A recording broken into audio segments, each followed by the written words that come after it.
Hi guys, and welcome to another episode of the Boxing Coalition. My name is Cam. Joining me tonight, the casuals have come out of the woodwork. We've got Daniel Lim, Naota, Leon, Joe Morgan. I've aimed that comment at you, Joe. I hope you guys are well. Chemo. What's up, blood? You may possibly have your soul back. We'll get to Grove Chudinov in a bit. Let's start off with Brook and Spence, and I think I've definitely got my soul back. Finally, after all these years. You should have seen the smile on my face, Chemo. Yeah, it was a glorious day for the both of us, man. It was, wow. He took a beating, man. I bet you were fucking enjoying that one. And worst of all, he quit, but we're gonna get into that, obviously. Yeah, but it's interesting he took a beating. You mean best of all?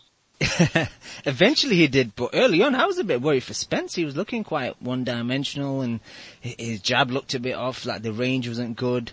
His front foot was constantly colliding with Kel's. Either he was getting stepped on or he was stepping on his, or they were clashing shins. And early on, yeah, I was a bit worried. I thought, is the next American hype going to get exposed here? Well, Cam, I think we can draw a lot of different conclusions from this fight. And one thing that I realized, from the first 4 rounds is that Brook he's a skilled fighter, but he's also one of these guys that makes the fight very, very ugly. Even though he is capable of throwing beautiful shots, he has very straight punches. If he throws in combination, and I'm emphasizing the if here, then, he looks good. But in general, he tends to fight within his comfort zone, and that's the way he wants to fight. And that is not to stand in the pocket with a guy and exchange and slip and roll and kind of do what Spence actually embraces. Brook is the type of guy who, he's a bit of a spoiler, despite all his physical gifts, despite his talent. He is a bit of a spoiler, and just to talk about the first 4 rounds, like you said, Cam, he was spoiling the fight, in my opinion. He was doing a lot of hitting and holding. He was tying Spence up all the time. And even though he was winning a lot of rounds, I didn't in particular think that he was successful in it, because I could see that he had to put a lot of effort, man, because Spence made him work. Spence was strong on the inside as well. And, Brook couldn't just muscle him about like he did with Porter, for example. You couldn't really control him. Spence was always getting some shots in. He was always still working. He was going to the body. Yes, he looked a bit uncomfortable mid-range because Brook was countering over his jab, and he was doing that very well. But he was still in there, man. Uncomfortable, yes, but I didn't think he looked lost or anything like that. He was definitely in the fight, and he was just working away, man. Lim, during the fight we were having a conversation, and you were a bit disappointed with Spence early on, and kind of overall as well. Yeah, I don't know. I think last week I don't even know what I said. I'm sorry, Cam. I'm so forgetful nowadays. I don't even know what I say in shows anymore, and I'm making up stories and lying my ass off most of the time. So what I say to begin with isn't that valid to begin with. But I think what I was trying to say was that I thought Spence, I thought he was going to show that he was special on Saturday, and I don't think he really did that. I know I got some heat by some Arab douchebag, for saying that Spence, that I said Spence, somehow had different levels or different gears. I never said that. I always thought Spence was always very, very good and potentially special at that one gear, which is obviously coming forward and just really kind of throwing those vicious body shots, which he does very well. But I think this fight kind of showed that he doesn't have much versatility in his game. I think, Kim, you mentioned during the fight in our chat that you wanted Spence to kind of show different variations of that jab and feint a lot with it. He never did. He's just very one-dimensional. But again, I just think he's so gifted in terms of just his physical abilities and his size and his stamina. I think he's going to be a problem for anyone in that weight class. And to me, this proves it, because I always thought Kell was better than Keith Thurman. So to me, Errol's the number one guy at 147. Obviously not with the belts or the resume, but I think if he fights Keith, I'd pick him to beat Keith in a similar fashion to what he did against Brook. Leon, I know Ruth came home and took over the remote halfway through you watching his pay-per-view, but what did you think of the main fight? Well, she saved me some of the fucking drossers on at the beginning, didn't she? So, I mean, I should thank her for that. But I watched the Showtime stream, and I thought Brook was doing okay. He was doing well. You know, I was scoring for him in those early rounds, but I had him up even going into the second half a bit, but it just felt like you were also watching a man drown at the same time. Like after that, the end of the 6th and the 7th, he just looked like he was struggling to stay in there.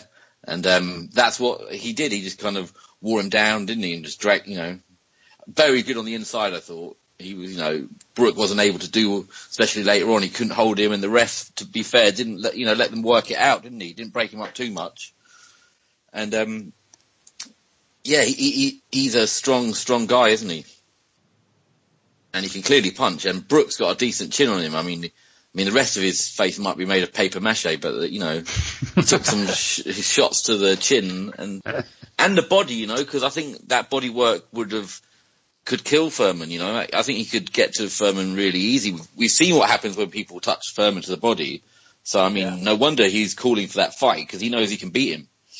Because I don't, it's difficult. I don't think it's difficult to say someone's tough when the outcome is what it is. But I feel like Brook, it's difficult, isn't it? Because he quit. But he seemed tough in that, like he seemed like he was in a fight. And that's what I think Spence proved, that he's a fighter. Like he's a real fucking, he's going to be in it for the long haul. And I don't think Furman would handle that. Yeah. I mean, there's different but Brook was landing on him though, wasn't he? Brook was landing that uppercut and like countering over the jab. So it wasn't like Spence wasn't getting touched up throughout those first 6 rounds. There were several times where, like, there's certain fighters, like, in the midst or, like, just right after a clinch is kind of broken, where it's almost, there's, like, that silent agreement where neither of them are throwing a punch. Brook would throw a right hand right as soon as that happened, and he nailed Spence almost every single time. He actually stunned him a couple of different occasions. Yeah, well. I thought around five, well, Spence is really, really in something here, and maybe Brook can... Yeah, Brook can take him deep and maybe go to points, but you never felt like Brook was stopping Spence, did you? Even though like he said, he gave him, stunned him a few times, you felt like for Brook to win that, he had to go 12. And Spence, after the 7th, he was going to win, wasn't he? Yeah, it felt like. Yep. Yeah. Right. Nailed like a man on a mission. Nailed, I don't want this to become like, show me your scorecard, where your scorecard at? But, I don't know, we were having a conversation during the fight, and you were scoring the fight a lot differently to me. Surprise. But we don't need to discuss this, because man quit, so. Well, put it this way, I mean, I even though Brook was landing some nice, eye-catching shots up top to the head, I thought that Spence's body work was just vicious in those early rounds. And regardless of the fact that he wasn't necessarily varying up his attack as much early on, I thought as the rounds kind of told on and got into the middle rounds, I thought he was. I thought just the angle that he was able to throw punches at, and the fact that he had power on pretty much everything that he was throwing, regardless of what angle it was, regardless of if his feet were planted, pretty much regardless of anything. I think that kind of keeps him necessarily from being one-dimensional, quote unquote. I mean, I think there's like some extra tricks to exactly what he's doing that I think kind of belies exactly what you might kind of just first see when you're not looking especially closely. Especially the jab. He wasn't really throwing a straight jab. Almost every single time it was an off-angle jab. So it's like he wouldn't be really in position to be landing a straight jab, but he was able to kind of catch Brook at weird angles with it. It's like he was throwing it like almost to the side, as opposed to throwing it straight, which is, generally the way that you teach it. But at the same time, that awkwardness, I think, can catch a lot of guys. But, I thought Spence was winning the early rounds just because, I thought that body work was just vicious, man. And I thought eventually it paid dividends. So, I definitely felt comfortable in scoring a lot of those rounds for Spence, simply because, the proof was basically in what happened eventually with Brook, where, he definitely looked more arm weary as the fight told on. You could tell that there wasn't as much steam on his punches, probably from about the 8th round on. And then, of course there's the thing where Spence broke his face. I don't know if maybe like some of those, his jaw's been taking all of the calcium away from his eye sockets or whatever, but I think, it's looking bad for Brook now. But I mean, it's not to say that Brook wasn't landing anything of his own, like as I mentioned with, regard to some of those right hands he landed. There were several really good shots. And it was kind of funny because early on in the fight, it seemed like whoever was going backwards was actually landing the cleanest shots, between the two of them. It's like neither of them leading were doing as well as they were countering. But with, Spence, cause Spence in a way kind of reminds me of some of the other Olympians.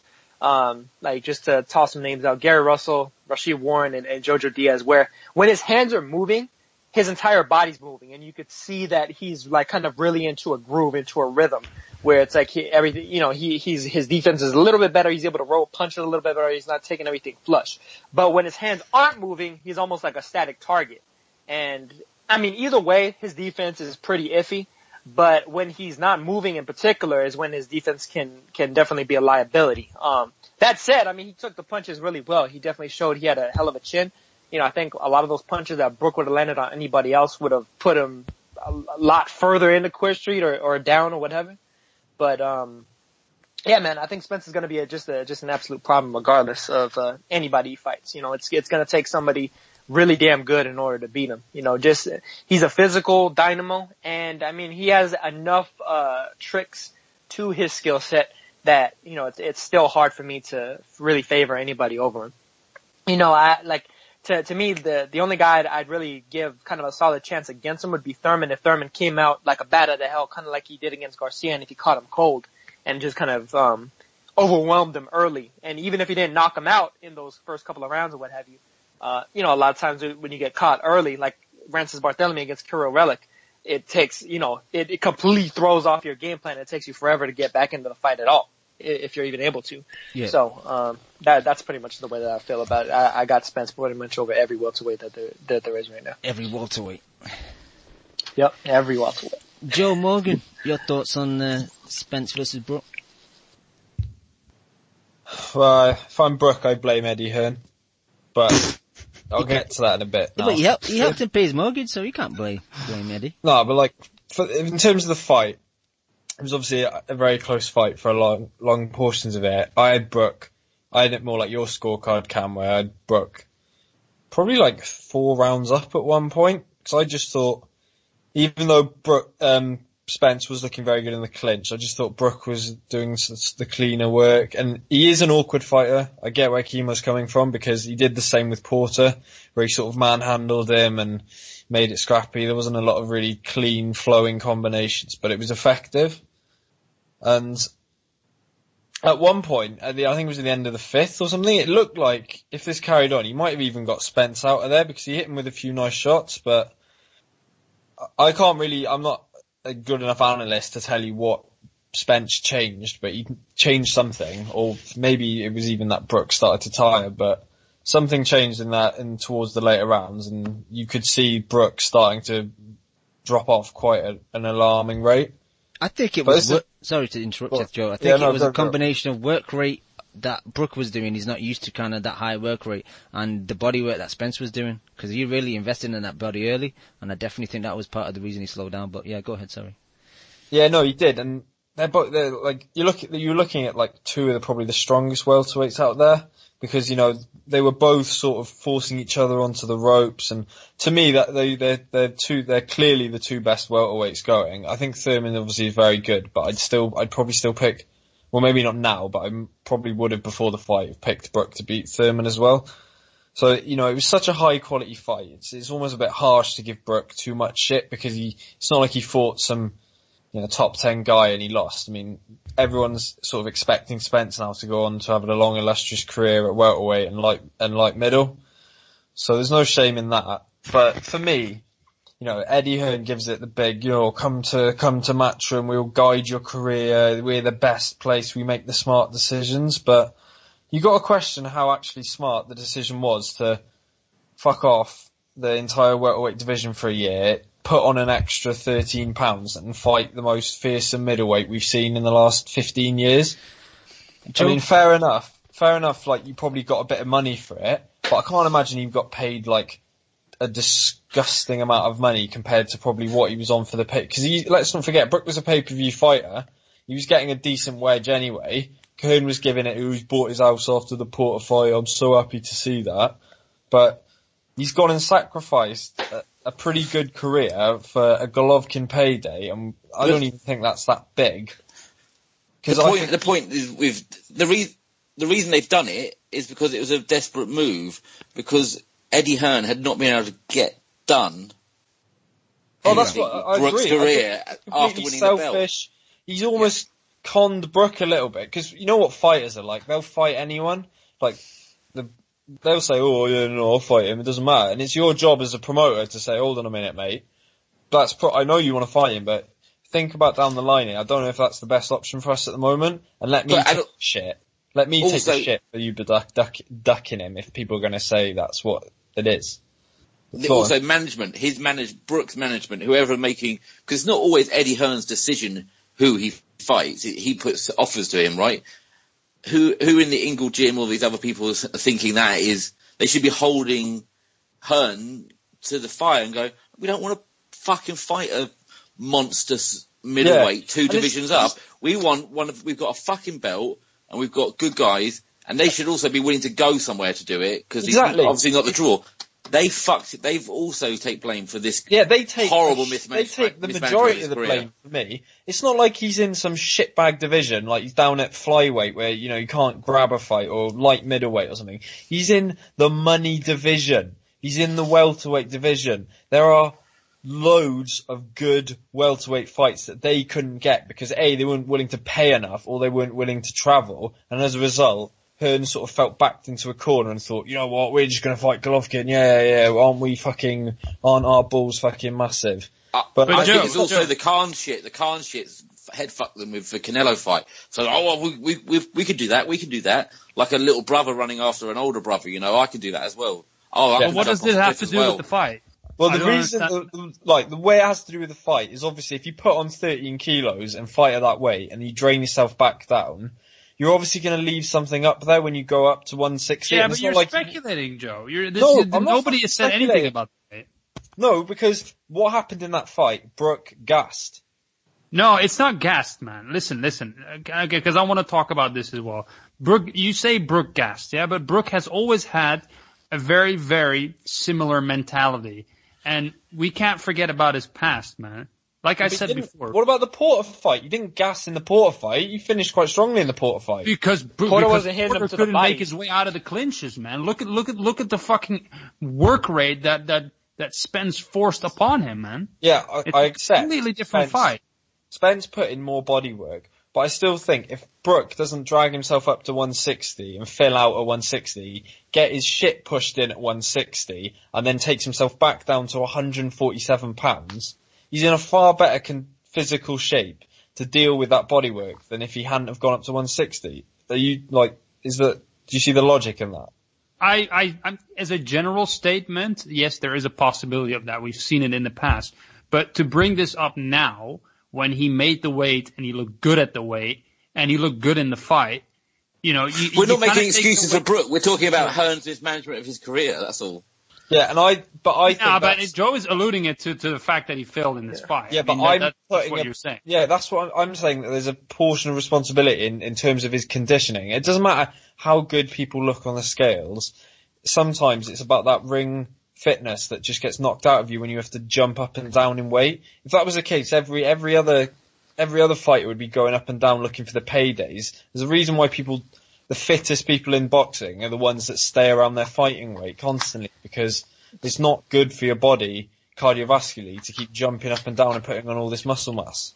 Yeah, but I mean, to be fair though, I mean, a lot of times when I see somebody weight train, usually they start off a fight looking slow, like slow to react. You know, the reflexes look slow. That didn't look like anything from Brook. I mean, he looked like he was ready to go as soon as that first bell rang. Now, let me tell you something. This guy has a history of when things don't go his way exactly, he starts fading. With Brook, it's not a physical thing. I believe it is a mental thing. We saw this in the Carson Jones fight, for example. We saw the way they pulled out of the Golovkin fight as well. I mean, that was a straight fucking pullout, right? Oh, it's getting too hot in air. Boom, we're fucking out of it. And when Spence started putting it on him, yeah, he fought back for a little bit, but he doesn't have that mentality, man. He has something, and he's not a fighter. Well, he is a fighter, and there's something about him. Yeah. You know what it is, Leon? He fights well in a comfort zone. As soon as he steps out of his comfort zone, he starts mentally fading. He doesn't fight according to his game plan anymore. He starts seeing weakness in himself. There is something wrong, like you say. He doesn't embrace it. Spence was struggling. And he was working, fucking working. Kimo, he fucking dogged it out. Which fight is he faded in then? The Golovkin fight where he's quit.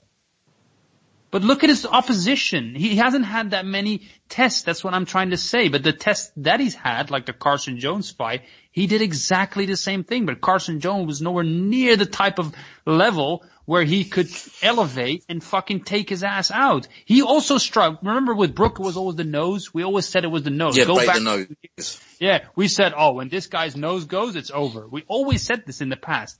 Then it became the eye. Now it's the eye. It wasn't even the same eye. You know what I mean?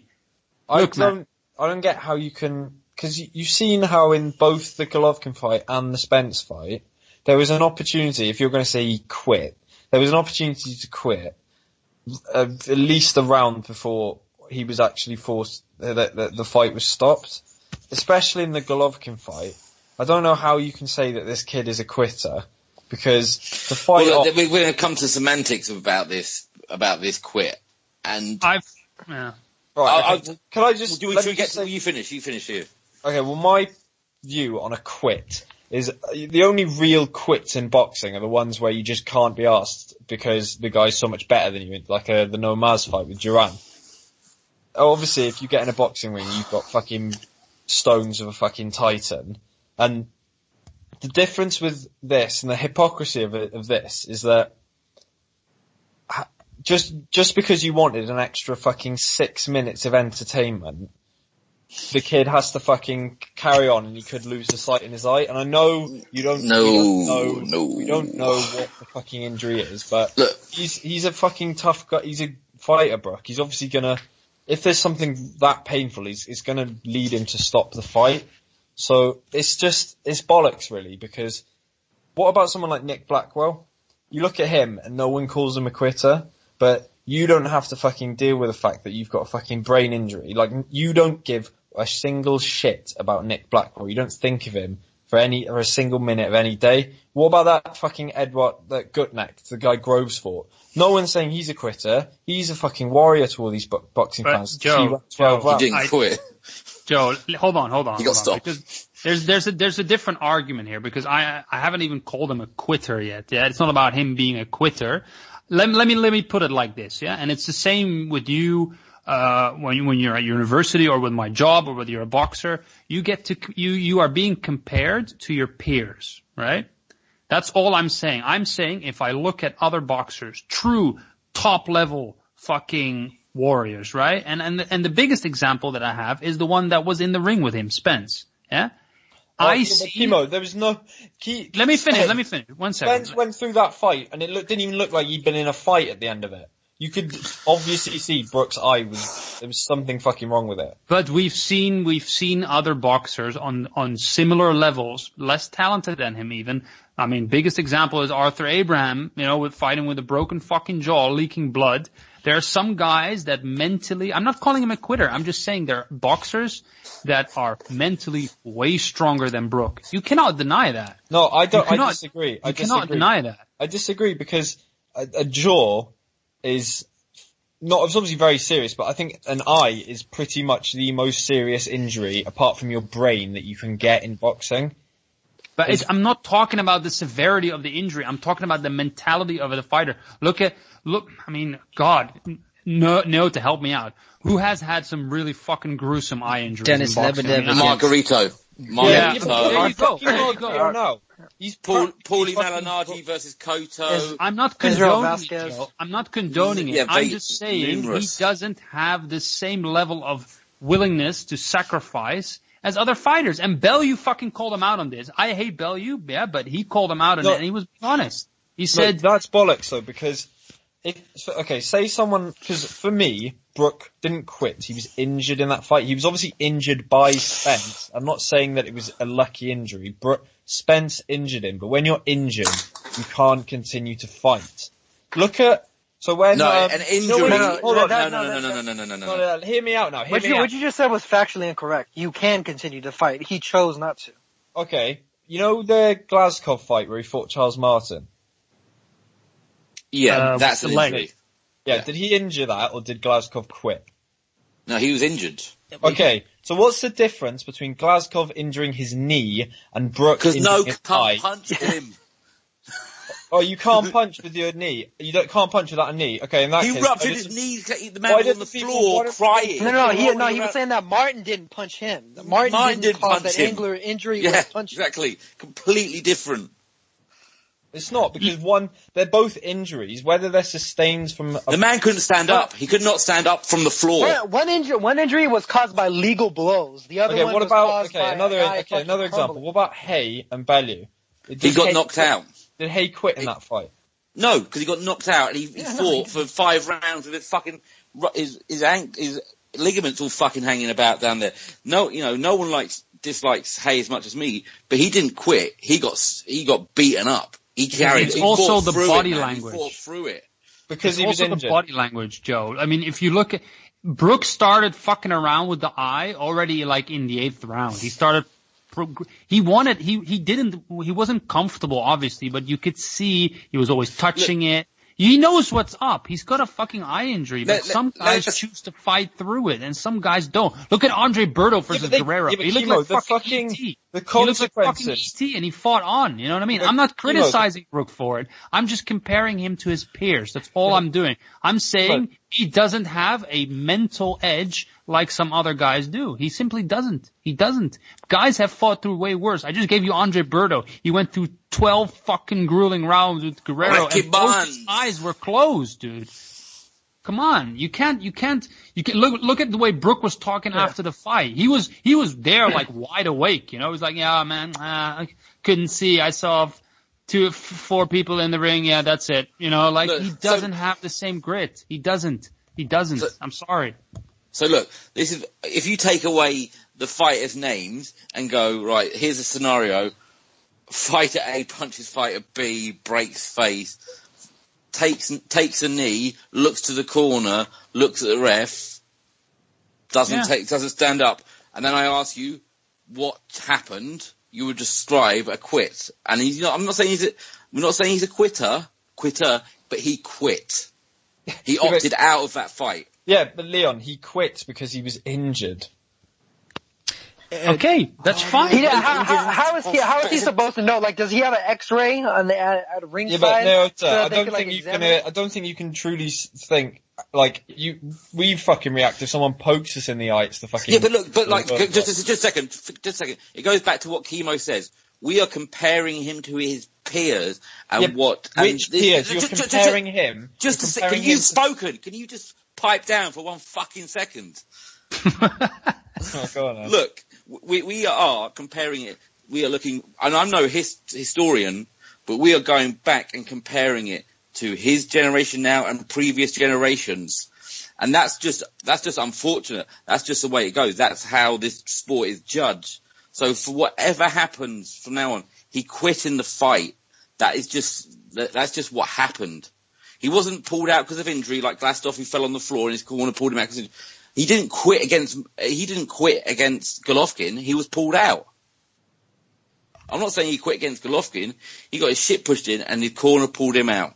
But I completely accept that if you want to say the word quit, which is quite a harsh word, the fact he decided... It's the language we use in this, it's language we use in this sport. It's unfortunate. He decided to stop fighting.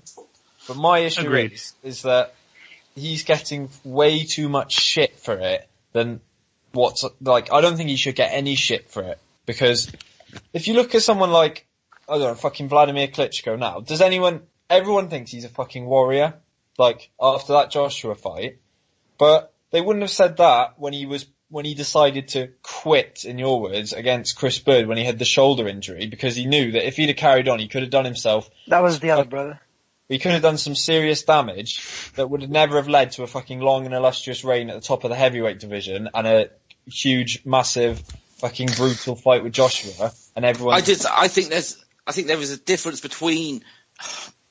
This is maybe just me, but I think there's a difference between if I'm fighting and my knee fucking explodes on me, like what happened to think it's a different thing to someone punching you in the face in a fight. But if anything.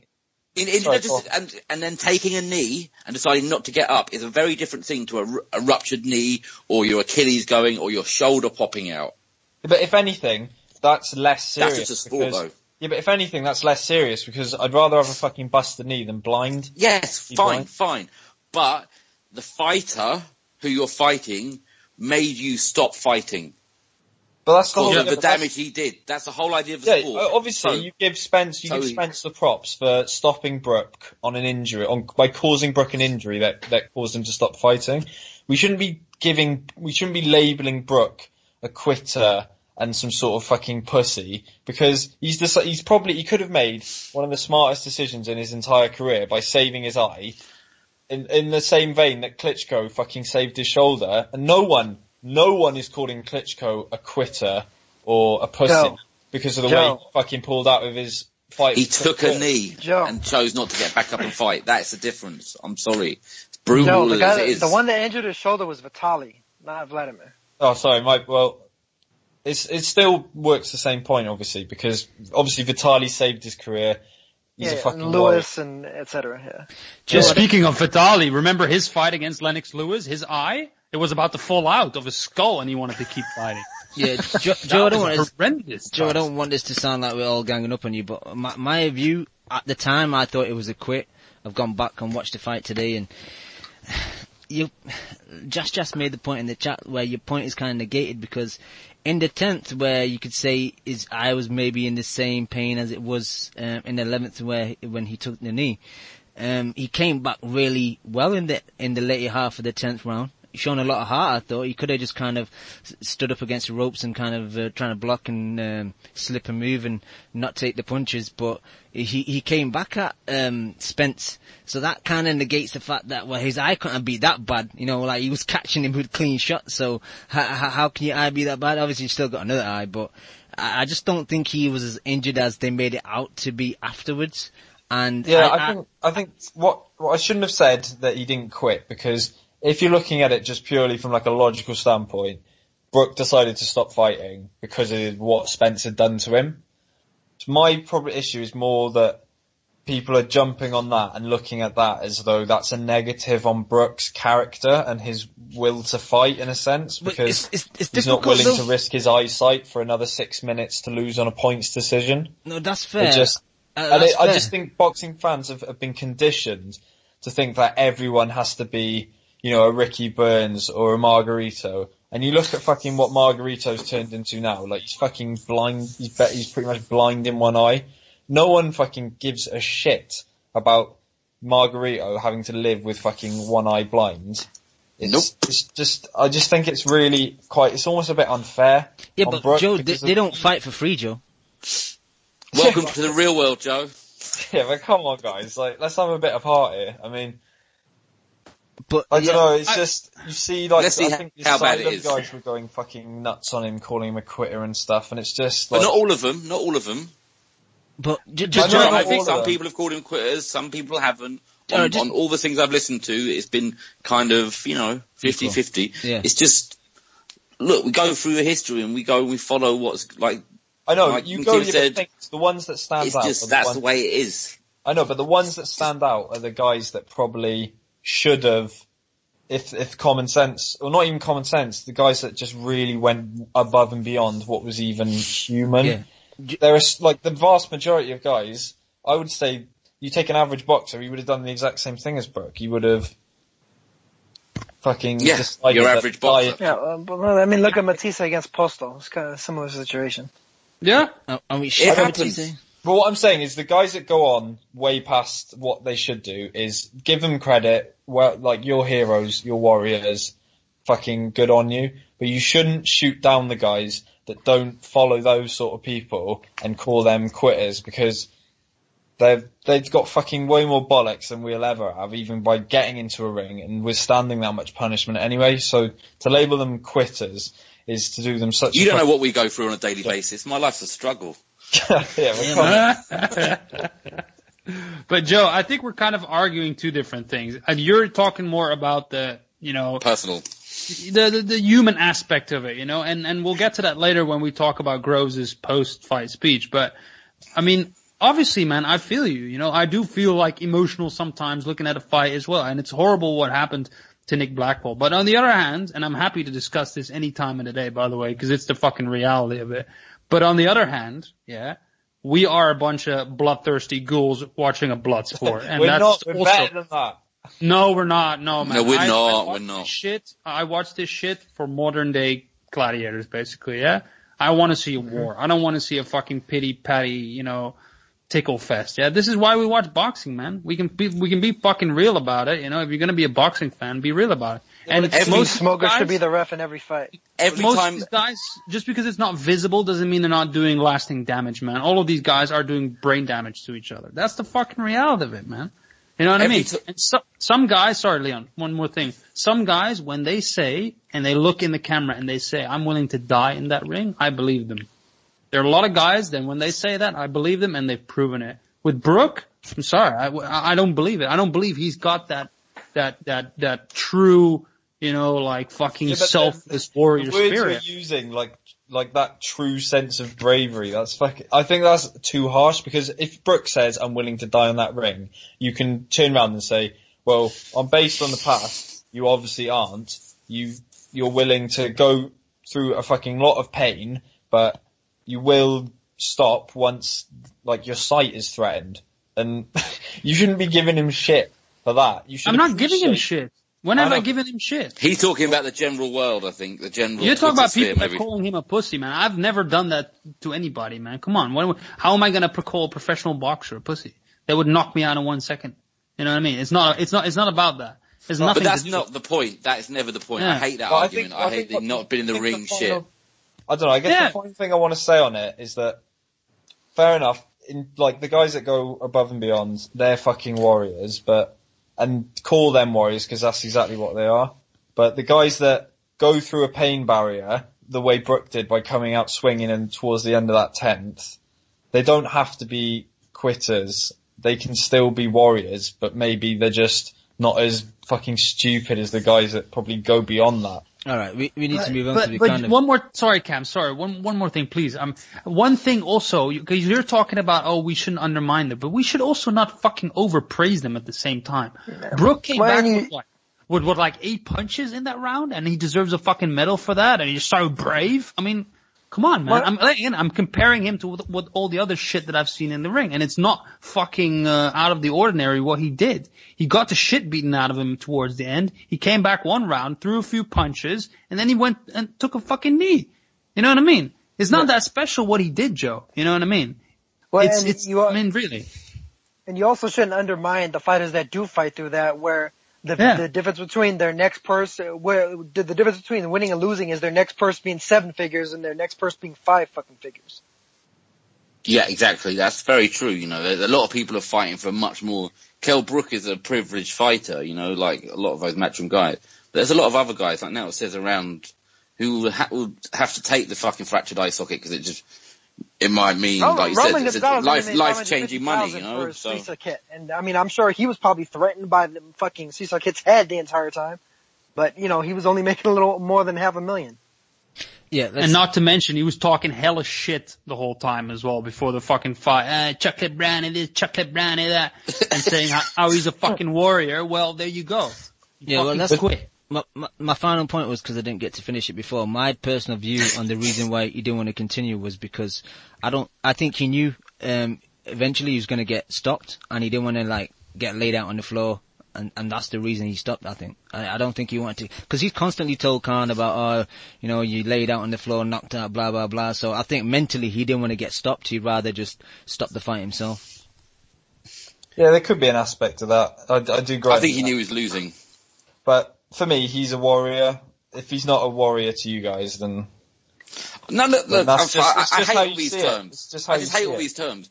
You're a boxer, like, you just fucking box, and boxers are not meant to do what Brook did. I mean, that's just the way the condition of the boxing world is, it's just, a quit is a quit. I know it sounds brutal, but what happened was a quit. Before we move on, before we move on, what's everyone's thoughts on if the Golovkin fight didn't happen and he would have, took this knee against Spence? Can I talk quickly? Yeah, sorry, go on. Would it have been so badly? Or the fact that he's had that prior fight? I think probably, I mean, there's the weight stuff, but I don't know enough about that. He looked pretty good at the weigh-in. They're both, maybe a little dry, but he looked pretty good. I just think there's been some mentals again already, Triple G, you add Triple G into any fucking conversation and people go fucking retarded. So I've seen people praising, using what Spence did to Brook to criticise Triple G. I've heard people using... Or to praise him. Or to praise him because Triple G did it better than Spence. He ended his career. Look, I don't care. You take away the names. No, you don't be jumping up and down weights like that and going, the fight was stupid. So, look, I don't want to talk about Triple G. There's months and months of nightmare coming up. But to answer your question, no, I think the outcome probably would have been the same. I mean, I think there's a possibility it could have been worse, simply because at the very least with the Golovkin fight, people were primed to see that, like, oh damn, like, Brook, he took a lot of shots, that fight might have shortened his career some. But I mean, if it would have been, Brook is this undefeated guy, he bullied Porter, etc., and then he just up and quits, quote unquote, against Spence. It might have been worse. It might have been like, oh shit, like Spence made him quit and all kinds of stuff like that. Can we just one quick thing? I know it depends on which angle you're coming at it at. We've been burning along, but look, it comes down to the thing I come away from this fight thinking: A, Spence is real fucking good, but B, Brook's career is a fucking car crash. Yeah. Pull-outs, slashings, numerous other fucking things going on that have been, we won't liably say, but we've all heard the fucking stories. Pull-outs again, not getting big fight, mandatories, getting a mandatory out the way, and then just fight upon fight, trash, in a time where he should have been able to get all those guys, or go over and get those guys. He was a free agent in that Cold War. When he first had that belt, he was a free agent, and he could and should have got the deals done to fight the good guys. Instead, he fucks around with Donut Dan and Louise and fucking Frankie, half man, half pizza Gavin, and then goes in with a fucking murderer and gets his fucking face taped in. Let's be honest, Hearn has done a terrible job. He should have gone over and just sucked it up and gone and fought Chavez, gone and fucking fought Alberto, Porter rematch, Broner.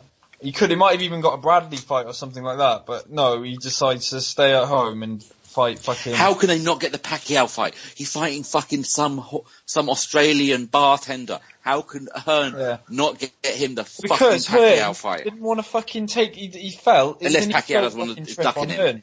That he's new welterweight champion had to go and fight in the States. He didn't want that. I said it before. I don't think Pacquiao or Mayweather wanted it. I don't. Yeah, I agree. Okay, that's a bit too far. Okay, maybe a bit too far, but it's Hearn, so just indulge me. But the thing is, like, what are they going to do with it at his peak, where he had a belt and he beaten a good guy, when they had all the chips stacked in their favour? That's what they did with his career. What the fuck are they going to do with him now? I was going to ask you guys, Leon. I was going to ask, like, considering if he comes back and his eyes are healthy and he's got no other injuries, most likely he's going to go to 154. If he fights again, is it just like IBF? Because I looked at the rankings at 154 and they're pretty terrible.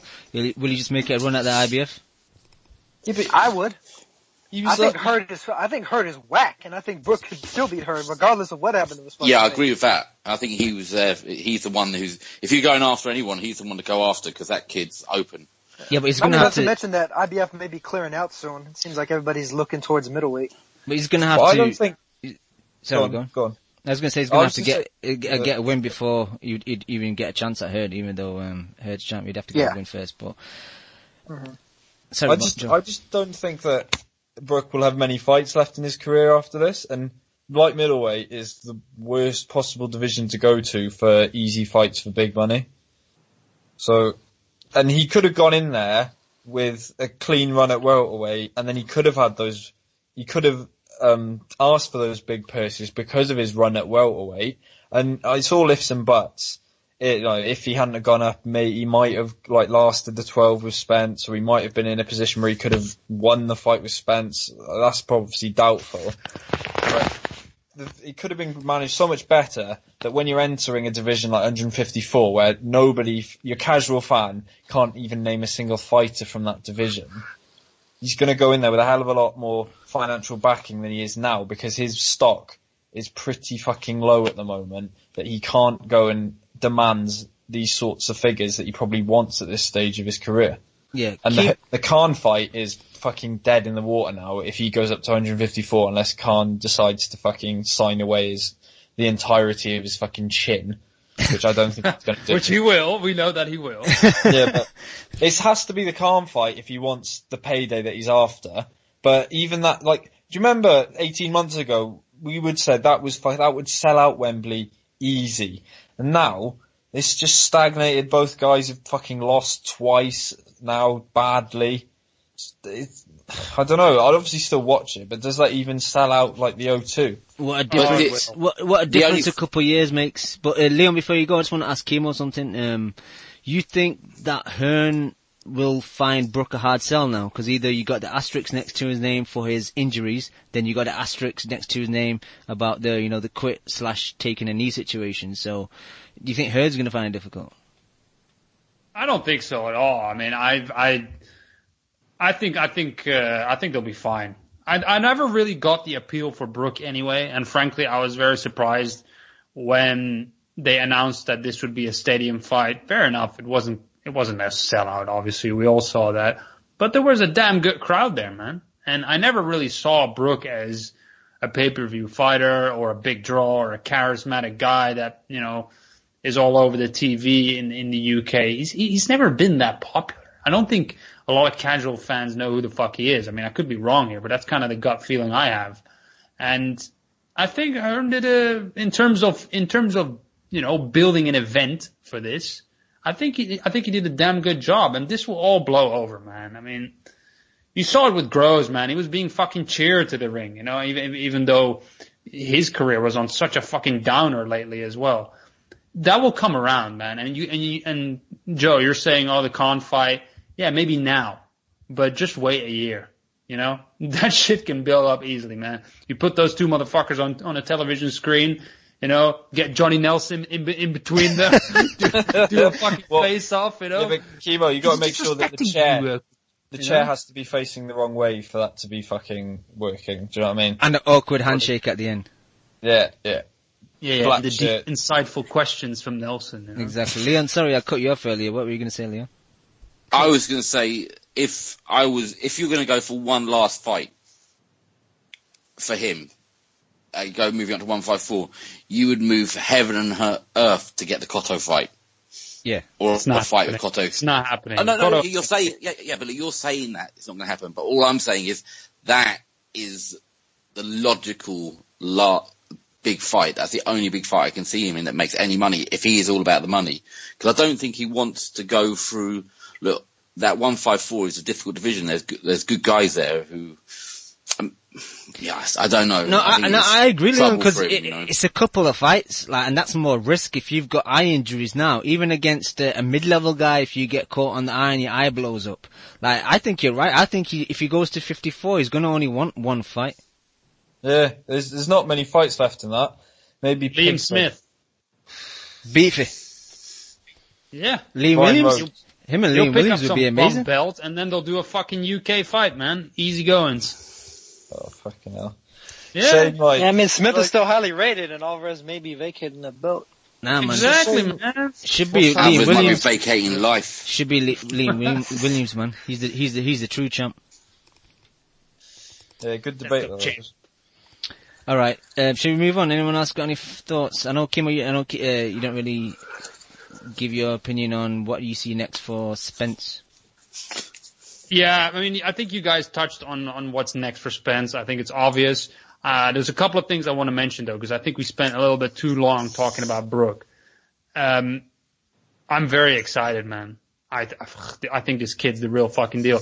And by the way, I think a couple of you guys are, undermining him a little bit when you say that he's one-dimensional. I think he's very fucking skilled. I think Brook was just a better, rangier fighter in this fight. I mean, Brook is damn good with his fucking jab and ones and twos.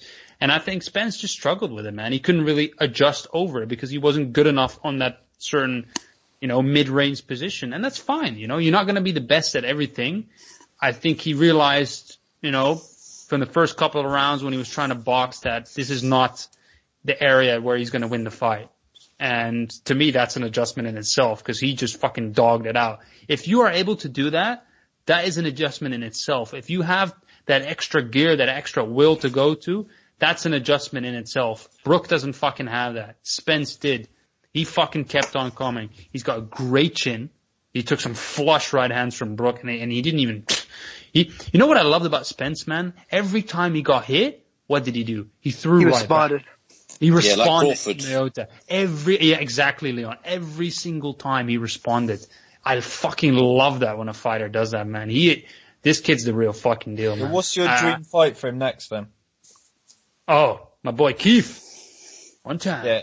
You still riding that hippie train, are you? I love Keith, Keith, and man. fucking playing Keith is the not flute. the best fighter in the world, but I love him, man. The Thurman fight is easily the best fight now that you can make in the welterweight division. Kimo, take Thurman out of it. Say he was injured or tied up. Who else would you like to see Spence fight?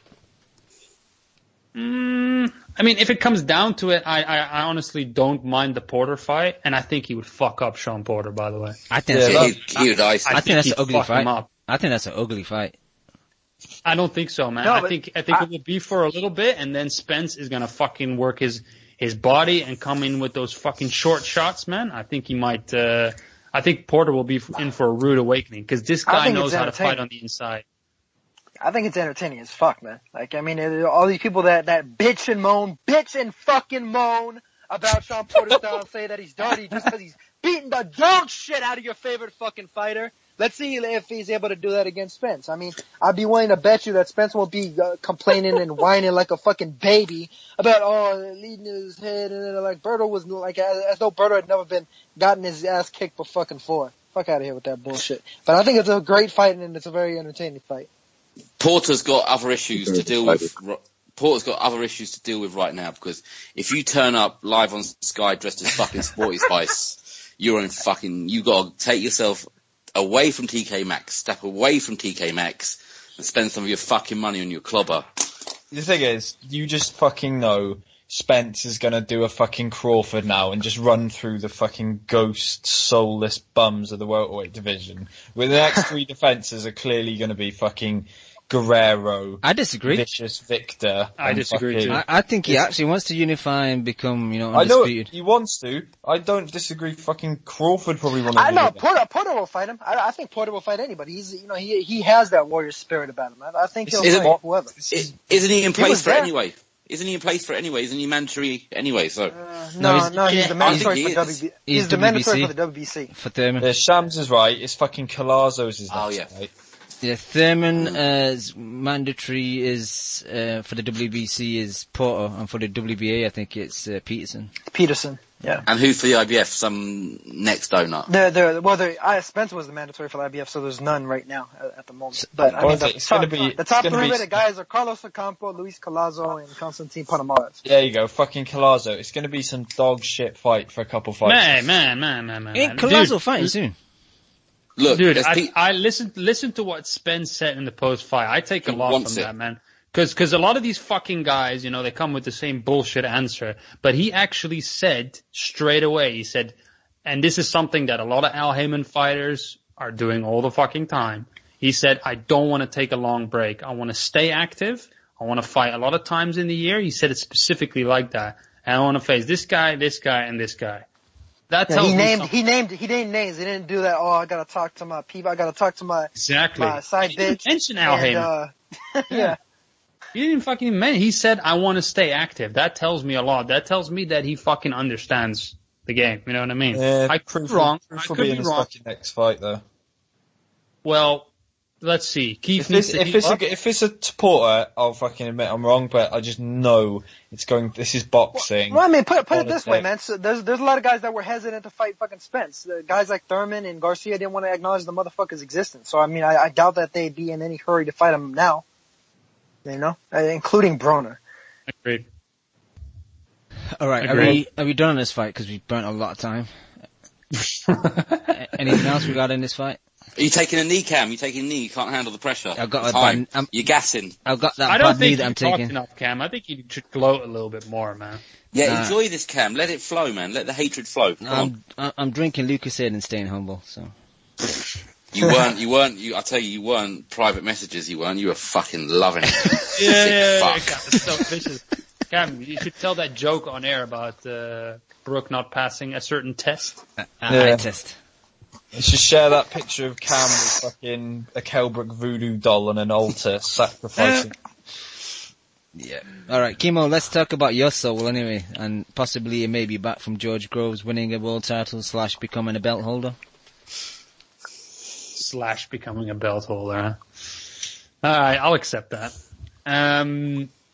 Yeah, man, I was, it was one more time, you know, it was the final ride. I had my George Groves t-shirt on, no lie. He actually did, he sent the picture and he was wearing his George Groves t-shirt. Of course. Leon thought I didn't even own that shit. He thought I was throwing it back. All those years. That poster must have killed you, man.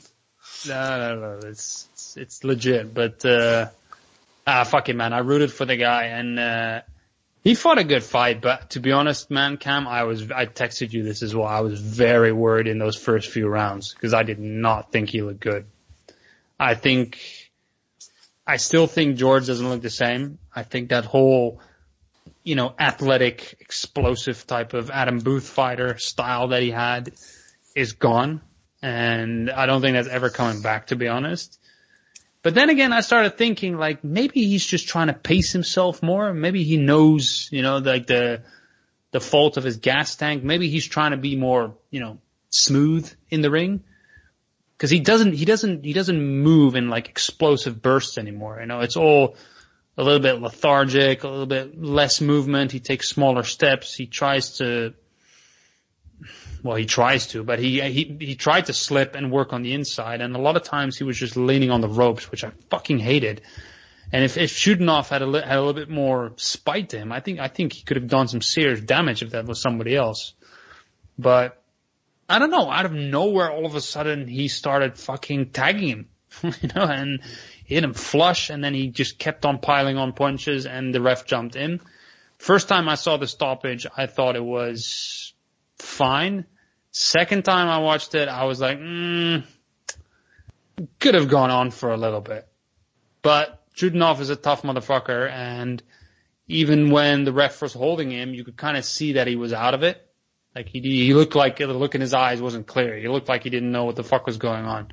So I don't really have necessarily a problem with it, but I still think George is, I don't know.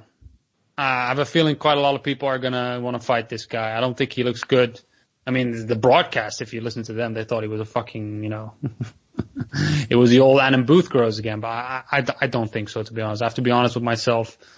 I don't think that's the case. I did really like his post-fight speech, man. I thought it was very humble. Yeah. It really felt like a burden was lifted from him, like he said. And when he got emotional about Gutknecht, man, that was a very emotional moment. I really, really enjoyed that, and I felt it. The way he was saying it, man, I felt that shit.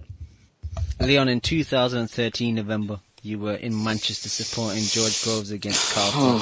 We didn't even know each other then, but what was your thoughts on this fight against Chudinov? Well, I've just watched it now, and I was worried in those first couple of rounds because he looked like he was going to do the old. His fitness just doesn't look like it's ever going to improve, does it?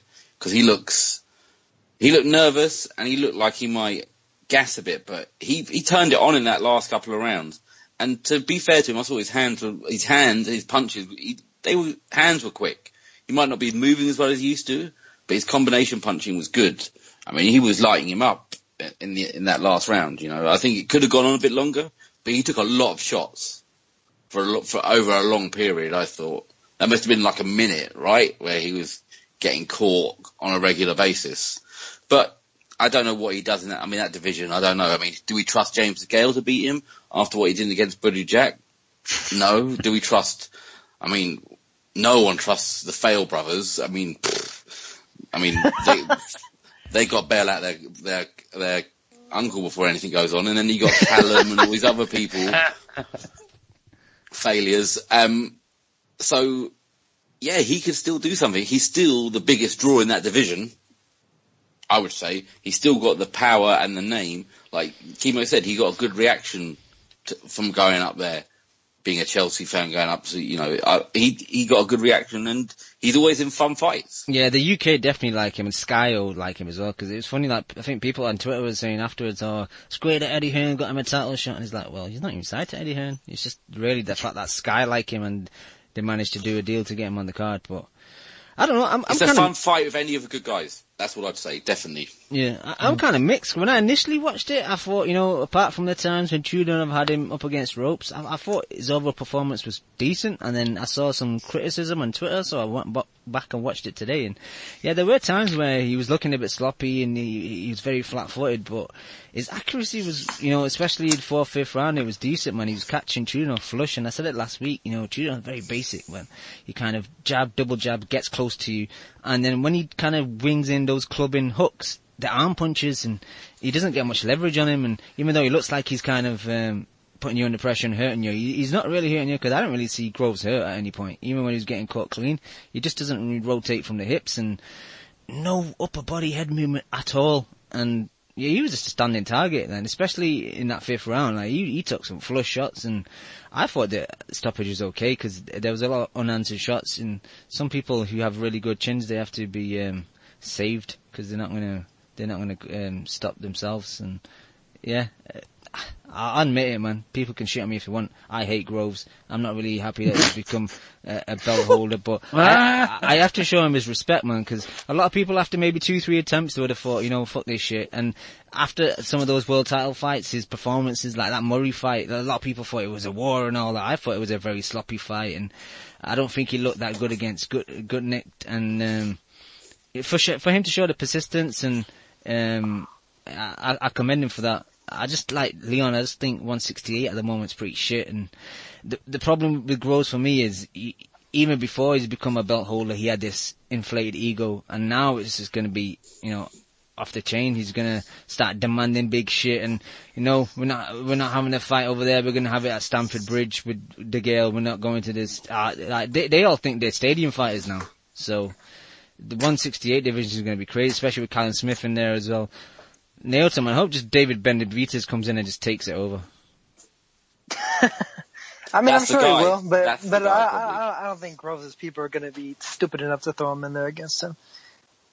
I think if anything, they'll fight some of the names that Leon mentioned, or maybe Tyron Zouge for that WBA, because who the fuck is that guy? But I mean, I thought Groves did pretty well.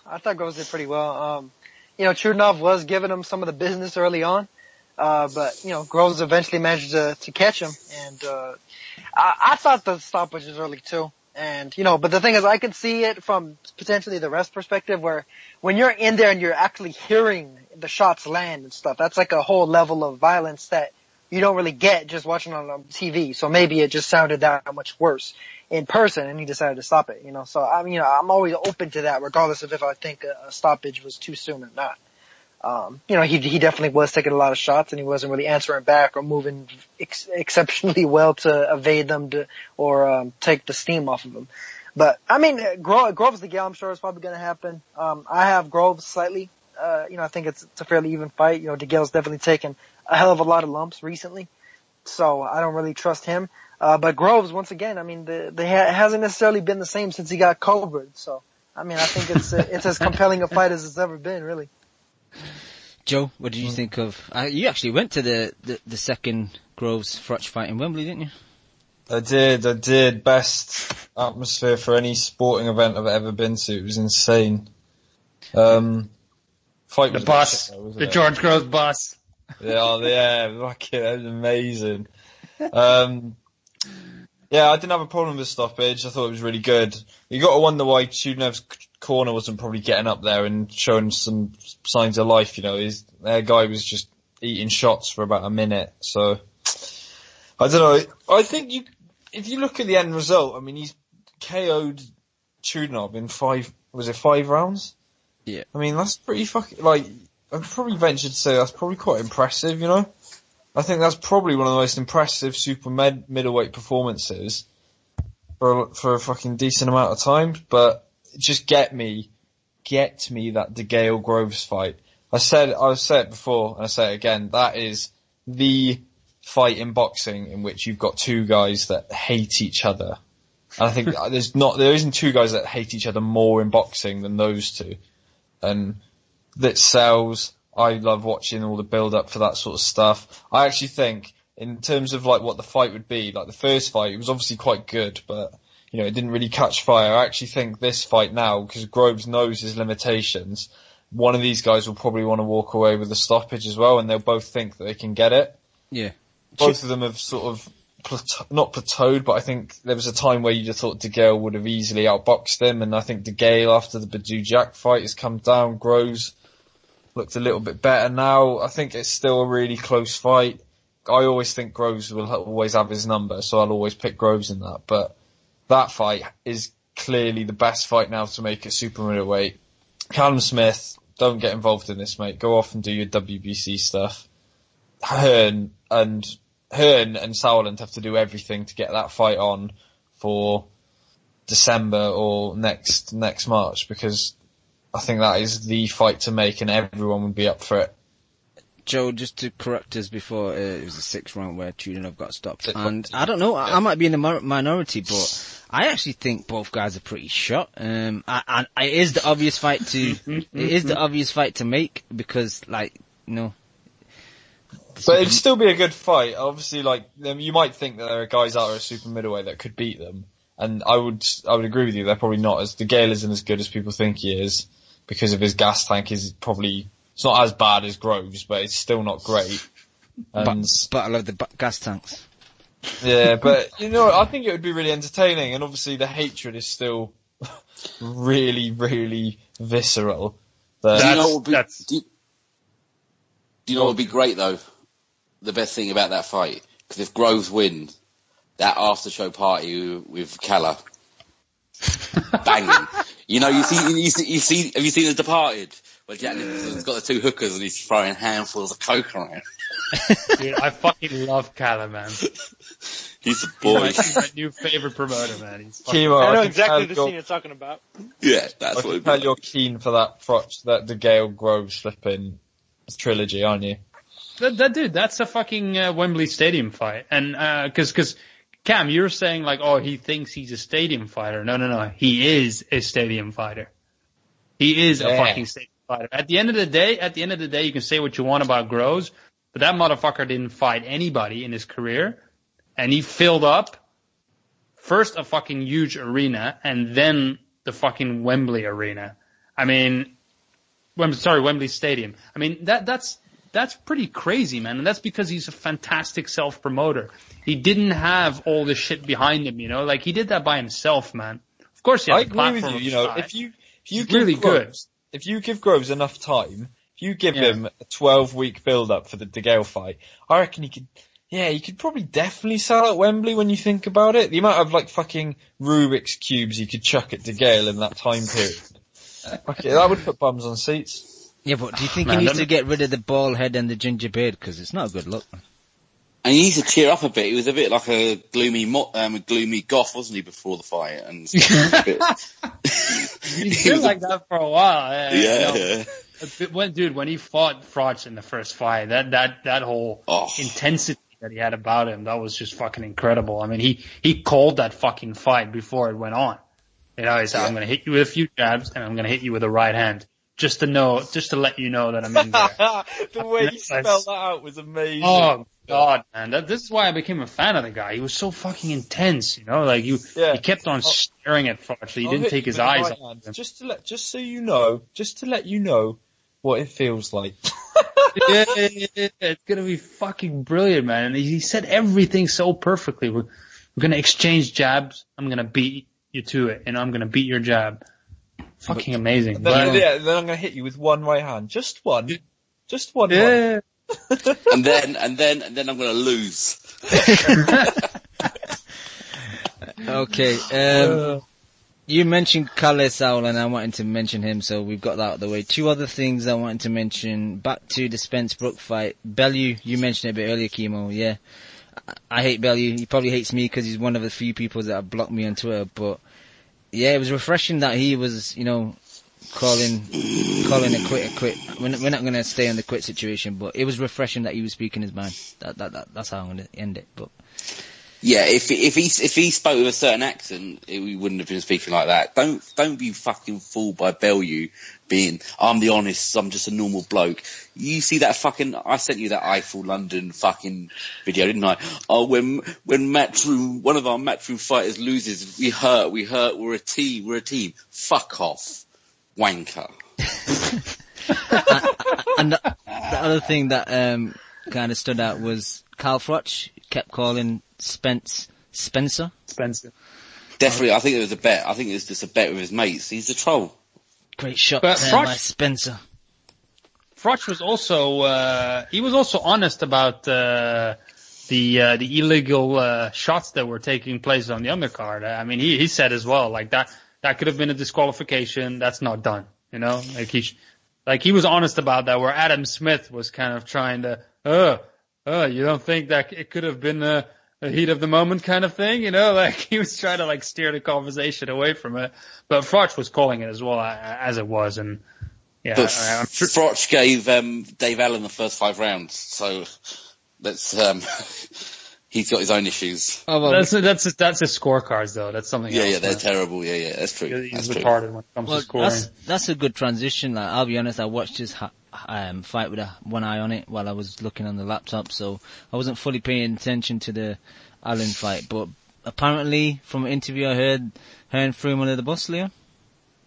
Yeah, he threw under the bus as a sacrifice, isn't it? Like he dragged Kell's broke-ass body from in front of the bus and just went, you fucking get in front of it.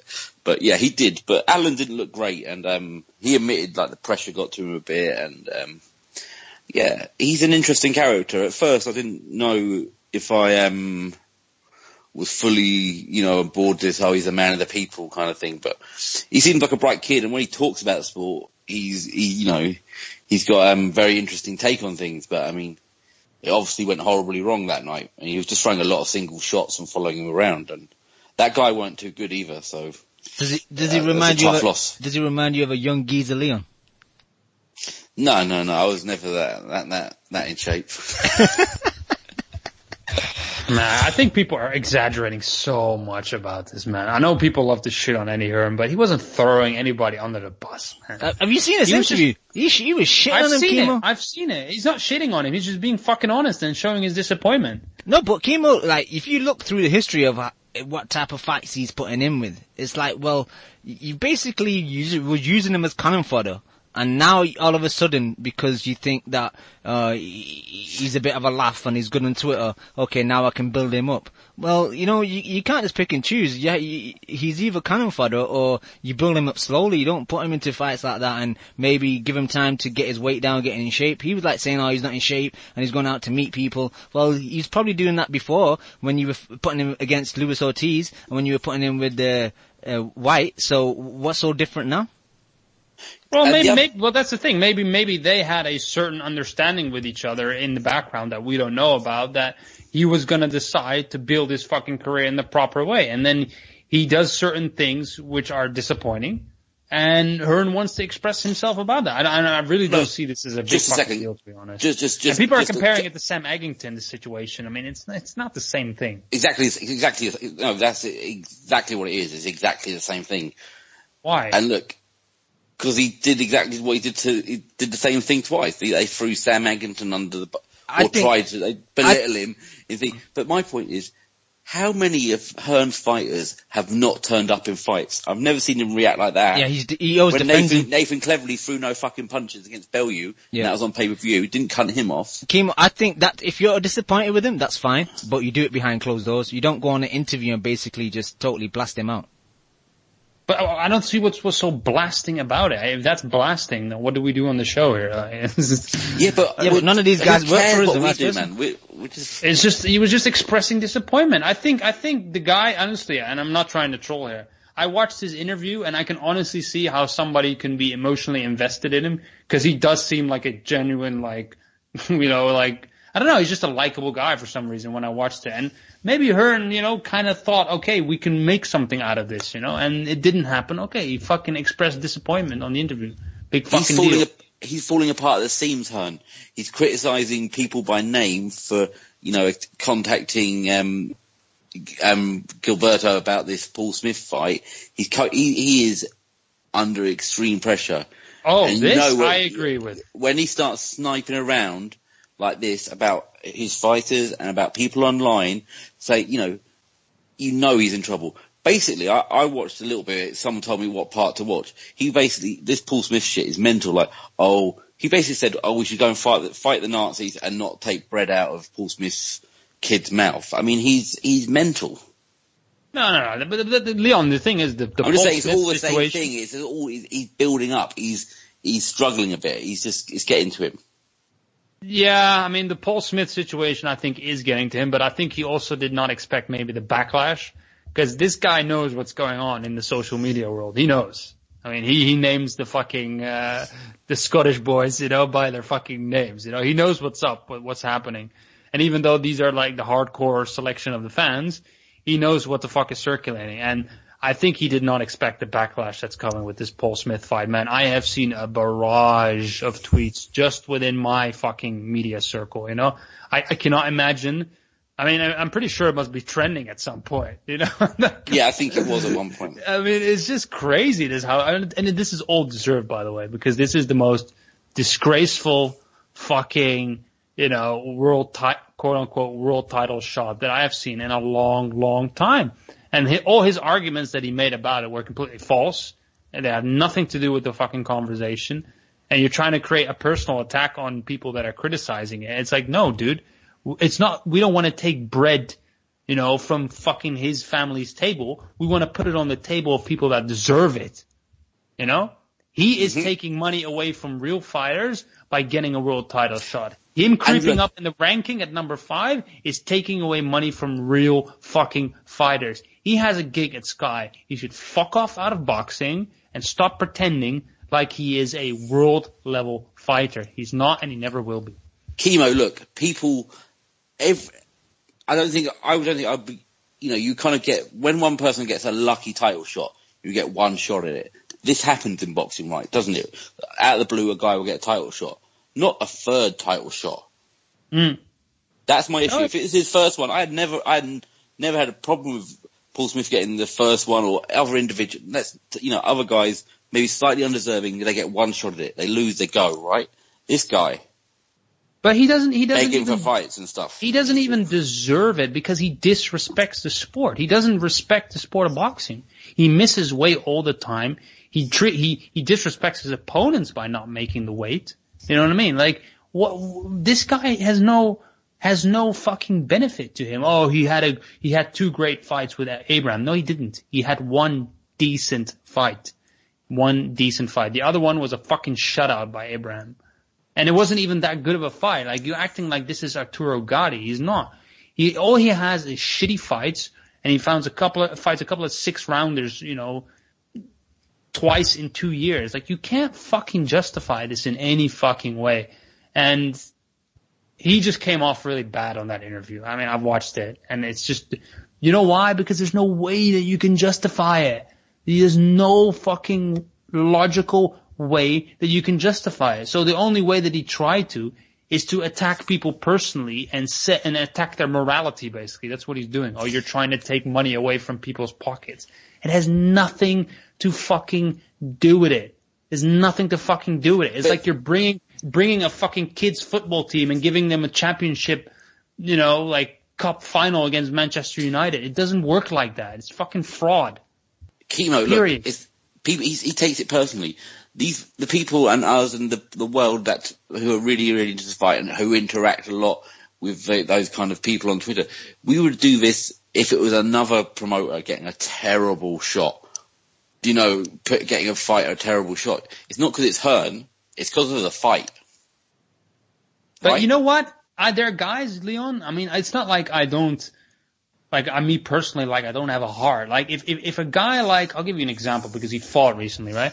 If Mike Alvarado, for example, got a random title shot, you know, it's not like I would even mind it that much because I don't have that feeling that I have with Paul Smith, because that's a guy that is deliberately conning the system.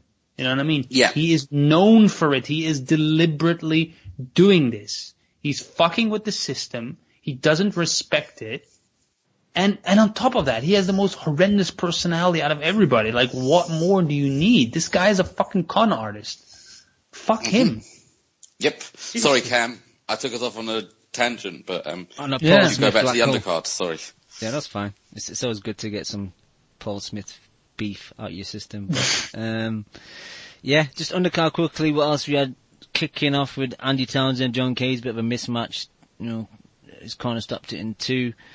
Jamie Cox, I thought he looked a bit flat. Offense-wise, he's okay, but defensively, he's pretty terrible. I guess I think he's mandatory to Rocky from Stocky, so that'll probably be a bit of a fun fight while it lasts. I've got nothing else to say unless you guys want to add anything. Can we talk about the Scouser beast? Well, yeah, there's 3 fights basically. 3 fights that I don't think really should be on a pay-per-view card, especially with all of them being so young in the professional game. Anthony Fowler versus Arthur Gakais, Joe Cordina versus Josh Stone, and Lawrence Okoli versus Rudolph Halesic. Now we'll start off with Fowler versus Gehekins, and Chemo. The referee was the same one in all 3 fights, John Latham, and he had a shocker in all 3, really. I mean, it was pretty brutal. It was pretty violent, to be honest. I actually, by the way, just for the record, when I even though he was fighting a bum, I do like how Fowler looks. I like the little aggressive style that he has. He's a physically fucking big, rangy dude, and he goes for the kill. So I definitely don't mind seeing him again. My problem with him is I don't know what the fuck he's talking about in the interview. Like, I literally understand like maybe 5% of him. This guy has the worst fucking accent I've ever heard in my life. I mean, seriously, man. I mean, I've lived in the UK. I struggle to fucking understand what the fuck he's saying. I mean, I don't understand how you can do a press conference with this guy. Do you guys follow him? I struggle, yeah. It's really horrendous. I mean, I know we got all the guys from that fucking area, other fighters, but they don't sound like that. But yeah, anyway, horrendous call, Cam. And, Yeah, I mean, is it a disqualification? I think it was Yeah, very. you can make a case for it. Yeah, it was very. It. It was a good couple seconds after the guy touched down, and he threw a blatant right hand, and I think the ref knew he fucked up, so he was kind of talking to him, saying, "Oh yeah, take your time, be alright, it'll be okay," because he knew I've fucked up here. I've let him kind of hit him with an illegal shot, and I don't think he wanted to disqualify Fowler on his debut on this card, and it's Matchroom, it's a big show, blah blah blah, and yeah, like in a way, it's difficult because we were kind of talking about the way Darrell acted a couple of weeks ago. Was it last week? Yeah. But I think his opponent had like the right to say, call the doctor over. I'm a dizzy or some shit like that, and get Fowler thrown out. Because I don't think it's the first time he's done it. I think he did it against Virginder Singh in an amateur tournament where he was clearly on the floor and he threw his shot. And yeah, it's just, and the way he celebrated after the fight actually got stopped after the second time he got dropped, it's like he won like fucking a belt or some type of championship. Yeah. It's like, you beat up a guy on your debut and you're lucky you didn't get disqualified, so be a bit more humble about it. Yeah, that was a bit of a dick move, to be honest. I will agree with that. Yeah, I mean, it's, the ref seemed so like, so at ease with the whole situation, the way he called the guy up after he got, fucking punched in the head on the floor. And then he just kind of looked at him. He's like, yeah, you're okay. You're okay. What the fuck is this? Like, I mean, Steve Smoger does this sometime when the guy's like knocked out standing, but it's like, come on, man. How do you know how I'm feeling? Yeah, I don't know. It's very, very, very strange. I mean, we saw it with the other fights as well. I don't think we need to spend a lot of time on it, Cam, but, some very, very fucking dodgy refereeing, but, yeah. Still though, I mean, I think there's some talent in there. I think we're gonna see some, at least some really good British level fights from these guys. I don't know how. Well, you're saying like you impressed with Joe Cordina, and I have as well. He's got good head movement, got good punch variety, but his incident I don't think was too bad because his opponent Josh Stone was kind of going in with his head. He was also throwing punches after the ref said break. So the Cordina was kind of 6 of one half and the dozen of the other. And the Coley one was pretty bad because it was 2 punches after the guy touched down. One kind of missed, one hit, deflected a bit. It didn't catch him flush, but I think Okoli's an accident waiting to happen. He kind of rushes his work. He's very wild, and I think anyone decent that can take his punches and can land straight punches back at him, I think he's getting starched. But Joe, Neota, Leon, you guys want to add anything about these 3 fights? I didn't watch either. I'm not watching Anthony Fowler until he fights someone who can beat him, and then I will tune in. Oh man. And then the others I didn't see Cam, man, That's fine. Neota? I was kind of watching them in the background as I was doing some other shit because I knew they were just walkovers. And I'll just leave it at that. Total walkovers. I'm gonna be hella entertained the next time I see Fowler get his ass beat though, because I know that shit is coming. Oh, it's gonna be train epic. is going to be right on time. I think it'll come soon as well. Glorious. I don't think we'll have to wait that long, I think it'll come quite soon. Yeah. As a matter of fact, Lawrence Okoye, he didn't impress me in the Olympics, and I don't really think he's gonna impress me very much as a pro. I mean, they'll, I'm sure, get up plenty of trash men for him to take out and toss into the dumpster. But yeah, I'm not sold on that dude either. Can we just quickly say, and we won't spend long on this, but that was a trash pay-per-view card, wasn't it? Probably one of the worst I've seen. Like, I think I had a conversation with Jas on Twitter, and he said, what about the Bellew versus Cleverly 2? But when you look at the undercard, there were names on that. I think it was De Gale versus Perroban. That was a stacked one, wasn't it? Quigg had that Japanese opponent. I think McDonald was on it. And I think George Groves versus Mama's Boy was on it. Dennis Duglin. So Callum Smith was on it. So like undercard-wise, it was okay. This one, the fact that Hearn got lucky, the fact that they did this deal with Sauerland and Sky where Groves is on it, because if that fight wasn't on this card, then oh my god. I don't want to see people of that age in that beginning, the twilight of their careers, they can be off TV on this card, but you've got a big enough stable to have at least one good domestic level fight on there. Yeah. That's all, if it had been a good British level fight, it got there passable, but getting fed these guys in things that just are embarrassing knockovers, it's just a bad look. Leon, let me pitch an idea to you, yeah? How about Anthony Fowler against Rosales? No, Pig against Pigford. They're the same division. I know it's not even the same weight class, but fuck it. Yeah, no, but you just wanted to say Rosales. That Pigford fight was better than all of those other fights combined. Wasn't No, it? but Pickford is the new generation, man. He's the real. Saying, but why can't you match? That was two guys 12 and 12 fighting each other. Not the highest level, but it was very competitive because they're at a reasonable point in their career. I don't want to watch some guys 3-0 against some guys 8 and 5. I think Pickford will be pay-per-view within 3 fights. 2. He'll be the British Arthur Gatti, man. I was saying about if Eggington moves up, you got Pigford versus Eggington, bacon or egg. Quality card. You spent too much time on that joke. Yeah, I did, but it works. All right, let's move on. Levels. Chemo, you choose. Are we entering the Dragon in Cardiff, or are we going to Chicago? Or are we going to? Chicago, Chi-Town. What the fuck happened in Chicago? Come on, bro. Michael Conlon, man. Beast. Oh, yeah. No, that was shit. Let's go to... and Mile High Mike. Oh, man. Alvarado. He sounds horrible in interviews, man. Jesus Christ. The guy's has some serious fucking brain damage. No, but let's go to... too bad Joe dropped off, man. Let's go to Enter the Dragon, man. I thought...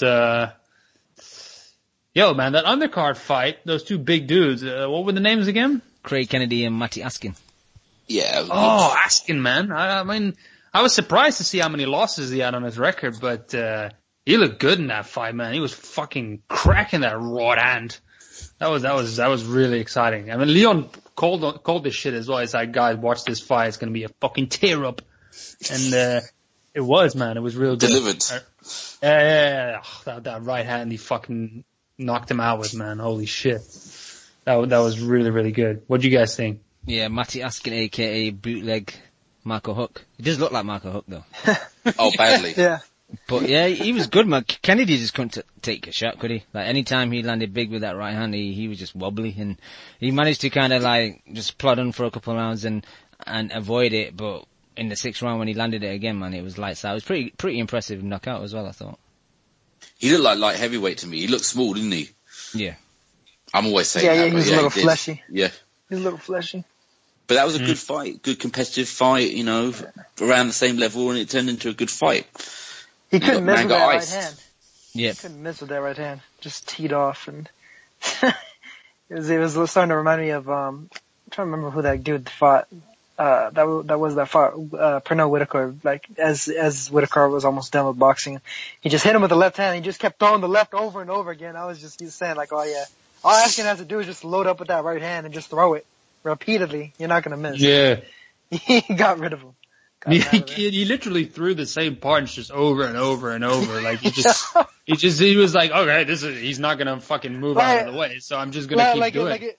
Like if you're playing Fight Night, you just keep pressing you just mash the button and shit just to fucking throw the haymaker. Yeah, but he does have much better technique than Huck, though. I like the way he throws that right hand, man. It's fucking legit. But yeah, obviously if he faces better opposition, he's gonna struggle. But yeah, this is what happens, man. When you match two guys that are kind of on the same level, you get good fights. You don't have to match them with some fucking Latvian bum that has like 10 losses. So, but they always do on those kind of slightly smaller hall fights. You get those British on British fights, which I think it just works better, doesn't it? I don't know why, but it just does at that exactly. level. Just like the Pickford fight, two guys are on the same level, and it just they match each other in terms of the fucking level that they're on, which means it's not going to be a complete blowout, and you're going to get good action because they're going to go back and forth. So especially you want it to mean something to both guys. That's all. Yeah, no, especially with that Pickford fight where both guys are undefeated, and it means a lot to him. Like they show more. Once you got that first loss, a couple losses, like it doesn't matter as much anymore. But when like all your friends and like all the people are there supporting you, you want to kind of make it an event for them. You want them to go away thinking, yeah, my boy won the fight. But moving on, Leon, there was a portion of this card where it was on Spike TV, so I think in the first 2 hours were on Spike, and then there was an hour break, and then it went to the main card on Channel 5. But there was a pretty good knockout. The black dude from Cardiff, Jermaine Asayo, if that's how you pronounce it, against the Libyan living in Malta, Malik Zinad. That was a pretty impressive KO, man. That was a great KO. That was a funny look. I didn't know anything about either of them, but that was perfect viewing. Again, like you said, it's one of those small cards. You don't really know much about him, and it lived up to, it wasn't some boring 8-rounder where it just put you to sleep. Yeah, exactly. It was just, they had some funny fights on there, like low-level women shit that I didn't watch, but that was a good fight. Really good KO. Yeah, there was one women's fight that I would watch. That Chantal Cameron, she's with the McGuigans. I think Shane trains her. She's promoted by Cyclone, and she fought Katie Taylor's debut opponent when she turned pro. And Cameron's okay. Like Taylor, you can tell she's got the technique down. It's not like some of these women that haven't got the technique. It's just, I don't think she's got the power like Taylor. She doesn't really go to the body as much, but she's decent, and I think that's going to be the obvious fight. I think down the road it's going to be her versus Taylor. So, and from the way, Woodhall, he knows the amateur system. He said that she's got good wins in the amateurs against a lot of the top people. So, she's someone to look out for. But let's go into the main Naota. Yeah. Cam, can I go first and then go to sleep? Yeah, go ahead. Because I know Naota is going to rant for about 30 minutes about this. Without taking a breath. Yeah, and rightfully so, because he called this shit. Very fucking disappointed in Selby. I was never really high on him that anyway, but in the past I've enjoyed watching him, but I was just really fucking annoyed with him in this fight. He has to be one of the most visually annoying fighters out there. Everything is like pitter-patter. It's like he's just trying to do like fucking video game combinations, alley shuffles after every fucking combination.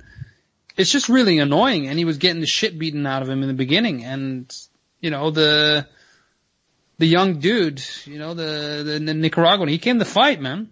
He came to fight. He wasn't obviously as skilled as Chocolatito or whatever, but he had some decent combinations to him, and he found the target. He was quite rangy, and he troubled him. And the commentary, I think, was trying to sway the viewer into thinking that Selby had completely taken control of the fight. I disagree with that. I did think eventually Selby started outworking him, but this was by no means like an impressive performance. I think, Leon said it before already. I think Selby is a KO waiting to happen. He does a lot of fucking fancy shit with his chin straight in the air, and it's gonna be an issue, man. I mean, he fought a 21-year-old fucking dude from Nicaragua. Well, what if he fights somebody legit, man? There's gonna be problems, man. I don't know what they're gonna do with this guy. I really don't. I was not fucking impressed, and I can easily conclude that they need to be very, very careful with him from now on, because he fights somebody that can punch and has some good technique. They're gonna find that chin. I was really disappointed that what was his name? Rosales, right? Yeah, Christopher Rosales. Yeah, that Rosales wasn't going more to the body in the later rounds, man. Because Selby just drops his fucking hands and does that crazy Prince Nassim shit, with his head. And, just fire into his chest, man. He started waiting too long to throw, didn't he? Yeah, he was waiting. I think because when he dropped him in that first round, he was trying to find that shot again. Yeah. That's a big part of what happened. But I mean, regardless of that, though, I mean, you guys know, I thought Rosales won the fight. I had him up by a point in the end. I thought it was a close fight. I didn't think that Selby got washed or anything like that. I definitely think that once Selby got into a rhythm in that second round, he was giving Rosales a lot of problems, a lot of trouble, kind of cutting him off and everything. And he wasn't throwing enough, as I said. He was waiting a little bit too long. But I thought that once it kind of got to the later rounds, it seemed like Selby started to slow down a little bit, and that was giving Rosales just that extra tick of speed that he needed in order to just kind of keep wearing on him. And I mean, you could definitely see some of the ability to fight, just generally speaking. I don't know if any of you guys will actually watch the Spawn video that I had linked of Rosales and Gonzalez, but he throws punches at similar angles to Chocolatito, even though he doesn't necessarily put the punches together in the same fashion or as rapidly. And there was occasions where he was able to catch him, especially with that overhand right or with like the left hook. It's like where it's coming from a guy with longer arms, so it looks a little bit different. But if you like just look at the angle that's coming at, it's very similar. And I thought it was a pretty good fight. I'm not really down on Selby for the performance as much as I think you guys might be, simply because I really knew how good Rosales was going into this fight. Like, to me, Rosales was a top 10 flyweight. I would have put Selby just outside of that before this, simply because of the fact that I thought that he hadn't really fought like elite level opponents or anything. And Rosales, at the very least, had fought, higher level guys, even at 108, even though it was at a lower weight. I knew how good he was just as a fighter. I mean, he knocked out Yader Cordoza, who gave Conlon hell. I mean, he gave Jamie Conlon all he could handle, and Rosales starched the guy in one fucking round. So, I mean, I knew how good he was. I do think that Selby's defense is a big liability. He needs to cut it out with all that showboating bullshit, especially in a fight that's that close, and where he, I think, definitely needed and got, the hometown judging.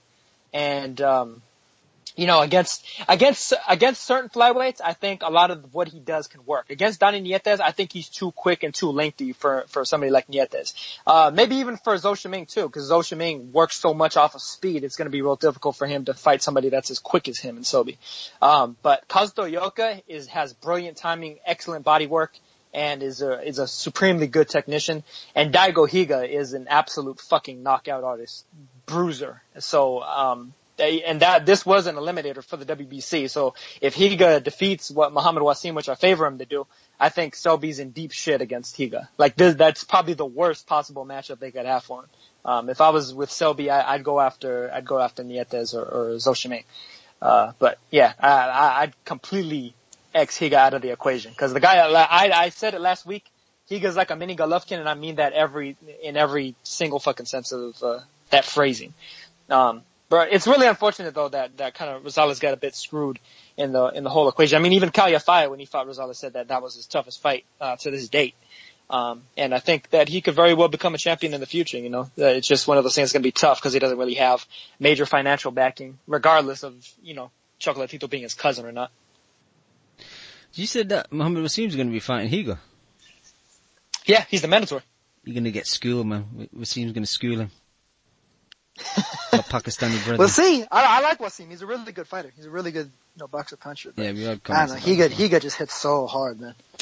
Higa's just gonna get schooled by someone eventually. Now I'm joking. He impressed me when I watched him last week. But Leon, I would just prefer Selby just to throw less punches but sit down on him more. It's just got that amateur style where tip tap, and it's just they're not doing anything to the guys, so just throw less and just sit down on him. Well, the worrying thing was, I think he was sitting down on some of them. That's the biggest concern. I don't think he's got any power. He better improve his defense then. Because I thought, like, in his defense when he's in the middle of the ring and standing in front of the guy, he can do some good things. He's obviously gifted at moving. But when he gets stuck on the ropes, if you get him pinned to the ropes, his defense was terrible. That guy was landing on him when he had him to the ropes almost every time. I was thinking why he wasn't pivoting out. If you cut him off, he could get train wrecked. That guy that now told me to watch, he smashes him to bits in 4 or 5 rounds. That's if he travels though, because did you see his post-fight interview? That was absurd. Look, this has got. We need to all stop this. Everyone needs to stop this. The problem with boxing is not fucking countries, it's fucking judges. Well, judges around the world are not good enough at scoring. And these people are international judges in foreign countries as well. It's not just, Japan's bad, UK's bad, Junior. But, Leon, it's all bad, man. Naoto will probably agree with me that I think Japan probably has some of the best judging. Like, the other occasion is pretty bad, but usually it's pretty bad for the away fighter. Like, the home fighter will win, like we had that Endam fight. But usually, I think Japan is probably the best judging overall. The only problem is I don't care about the home and away fighter. It's about who scoring the fight right, isn't it? Yeah. That shit that happened in Japan was terrible because the scoring was completely off. And I'm just saying that, like, it's a world problem in boxing, right? Scoring. judges are not good enough. There's not enough good qualified judges to cover the amount of fights. The thing is, like, after what happened with Selby and Rosales, though, Selby's in no fucking position to be criticizing any judging. Exactly, 100%. That's what I'm saying. I had that fight 115, 112, so it would have been like 7-5 plus that, obviously the knockdown that Rosales had, so 115, 112. And for him, and the cards were very wide, I thought. And for him in his first fight to say, well, I don't want to go to Japan because of the bad scoring. But you just got a fucking gift, really, man, because you could have either landed like a close win, maybe even a draw, maybe even a loss in some people's eyes. So for you to be talking like that after that fight, you know, it's pretty bad. But they're all everyone in there was deluded. They were all saying he won easy, he scored him, Frampton's scorecard was as bad as the judges, if not worse. He went the full Sky mode, didn't he? For Channel 5. Weak Carl. I mean, just disappointing. You know, they really didn't even think they were in a close fight. They didn't believe they were in a close fight. Yeah, I thought they were tripping. That commentary was crazy. Commentary, camp, pundits, everyone. I don't like how Channel 5 constantly using like Frampton as like a pundit now, just because he's with Cyclone and he's a bit of a name that people recognise. It's like, well, just because he's with the promotional company and he's a relatively big name, you don't have to keep using him, because he's not going to be fucking shitting on Andrew Selby, is he? He's not going to speak his mind. No, but he's like Canelo. He's the only name they've got, so of course he's going to be fronting things because he's the only recognisable commodity they have. Actually, Barry should be there, but he can't be trusted to keep his mouth shut because he'll go and say something mental as well, won't he? That's true. Yeah, I'm pretty done with this card unless you guys got anything to add. No, man. I enjoyed it. It was good to have it on. I was disappointed that the fight before wasn't live. That was frustrating. Yeah, I think the Kennedy fight versus Askins was happening during that 1 hour break, which was a bit stupid, but there you go. Alright, let's go to Chicago, the card that Chemo didn't catch. I didn't watch it either, guys, so I'll let you burn. Basically, the return of Mike Alvarado. I don't know, Leon, I said to you, I think in their message, that Colonel Bob and Christina are basically horrible these days. Like, they just continuously big up anyone that signed with Top Rank. They'll, you know, ring their praises from the rooftops because they're paid by the same guys that paid the boxers. It's pretty disgusting. It's nepotism at its highest. Yeah, it's pretty terrible. His opponent wasn't that good, and they were making him sound that he was good, and he wasn't that good, to be honest. And he did what he's supposed to do. And Michael Alvarado's apparently a changed man. He's found God and he's changed his ways, but he does sound pretty mumbly and like he's took too many blows to the head. But we'll see what. Give me drugs over God any day. I actually think that they're just going to build him up, Leon. Like he's either going to be food for, you know, maybe Bradley or Bud if he steps up to 47 anytime soon. So I think that's the only reason they're rebuilding Alvarado, because they've not really got anyone else up 47 anymore. So that's. I was going to say, hasn't he already been food? He is. He's like food that's been recycled and then regurgitated. Keep Jesse Vargas busy or something. Something like that. He's plate scrapings. He is indeed. What else was on there? Alex Acedo, the last time I seen him, he was on the Conlan debut at the theatre in the Madison Square Garden, and he impressed me in this fight, in that fight. In this one, I don't know, his opponent was quite negative and he was chasing him, he wasn't cutting the ring off as much, and Christine and Bob had it close. I saw it in their direction, because there were large parts in the fight where he was chasing the guy down, he wasn't really landing, and his opponent, I think his name was Perez, I think, if my memory serves me correct, he was having a bit of success with the jab, but I was a bit disappointed with Salido, and the guys his opponent's name was Lopez, and the people in the studio, Bunce and Barry Jones, and they were saying, you know, for his age and the amount of fights he's had, he's 22, so he's still young, but like, he's had 25 fights now, so it's a bit maybe time for a step up. So maybe Abe Sanchez knows he hasn't got a chin, or he's still a work in progress. He's got quite a few rounds under his belt now. He's had quite a few 8-rounders that went the distance, but it's interesting to see why they're taking it so slow with him. Naoto, did you see this? Which fight was it? Alex Salido versus Will Better Lopez. It was on the undercard of the Oh, Conlon fight. yeah. Salido. Yeah, Salido's a good fighter. They still have some things to do as far as stepping him up. But I mean, I'm pretty much in agreement with you regarding it, though, Cam. And the Conlon fight, you didn't see this, Leon? You said you didn't see the guy, did you? No. You catch the Conlon fight, Naoto? Yeah. Conlon's opponent was useless, though. Like, I mean, I don't know what they're doing, like, with giving these guys such easy opponents. And, I think Conlon honestly fought better opponents in the amateurs, but not even in the Olympics, but like in some of these other tournaments, most likely.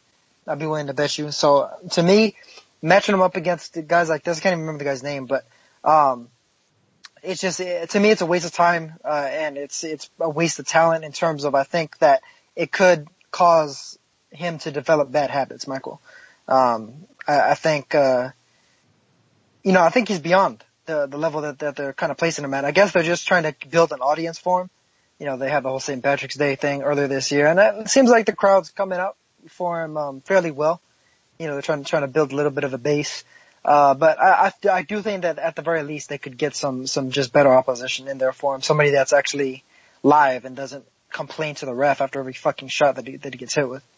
Yeah, his opponent, Alfredo Chanez, he was pretty useless. He was tiny. Chanez. And even Conlon complained afterwards and said, in an interview I read that he wants a better opponent next time. And it's true, like, he's fought a lot of good opponents throughout his amateur career, so what's the point in these type of opponents? There's no really point in matching them up like this. You might as well just...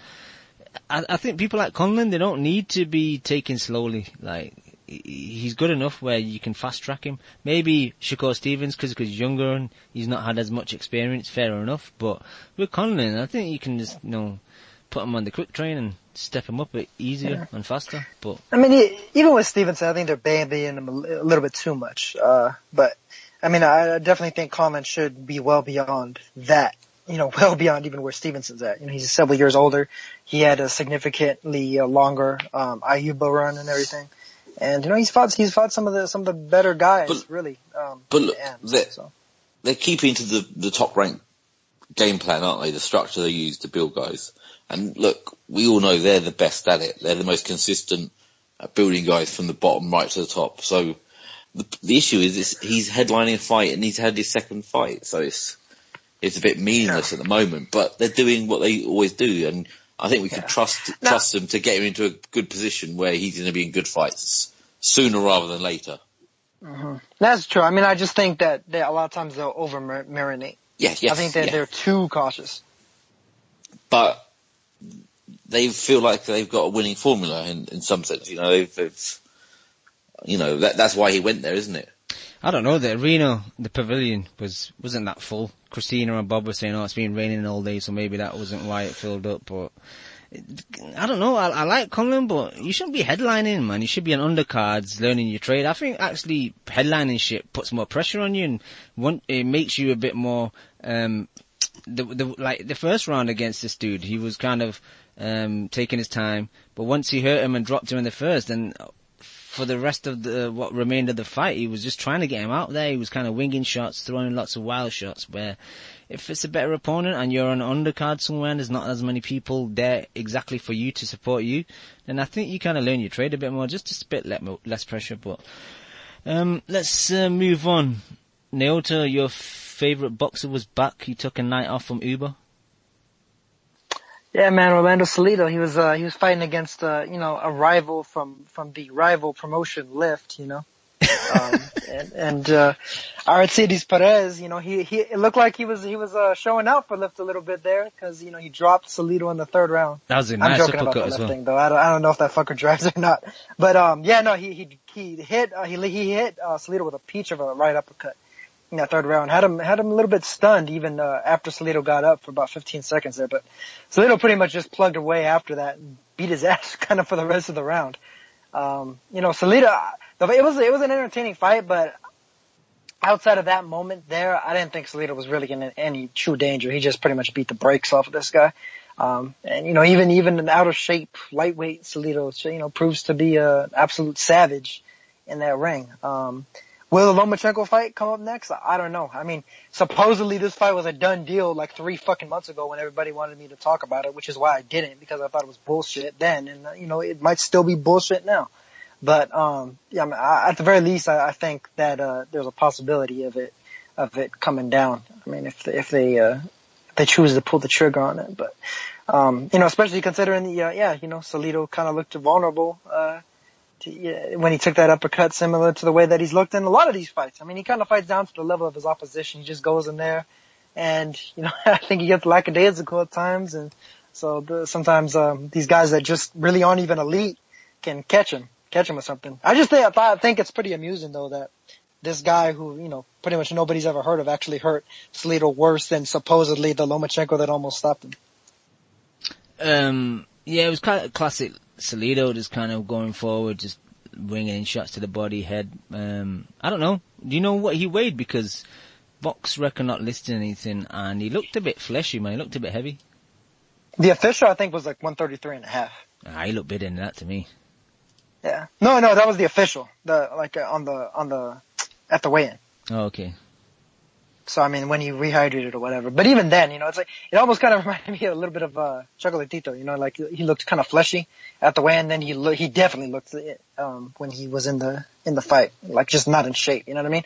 Where it's like, body-wise, I mean, he probably shouldn't really be walking around at, more than maybe in the 140s or whatever, but, it's almost like there's a difference between walking around soft at that weight and walking around kind of cut up at that weight, but it's not like he's going to get that far below it, Yeah, but when you work it's just in a matter Uber, of being toned or not. when you work in Uber, you don't really get a proper lunch. You just have to grab what you can get and just eat it on the road. So.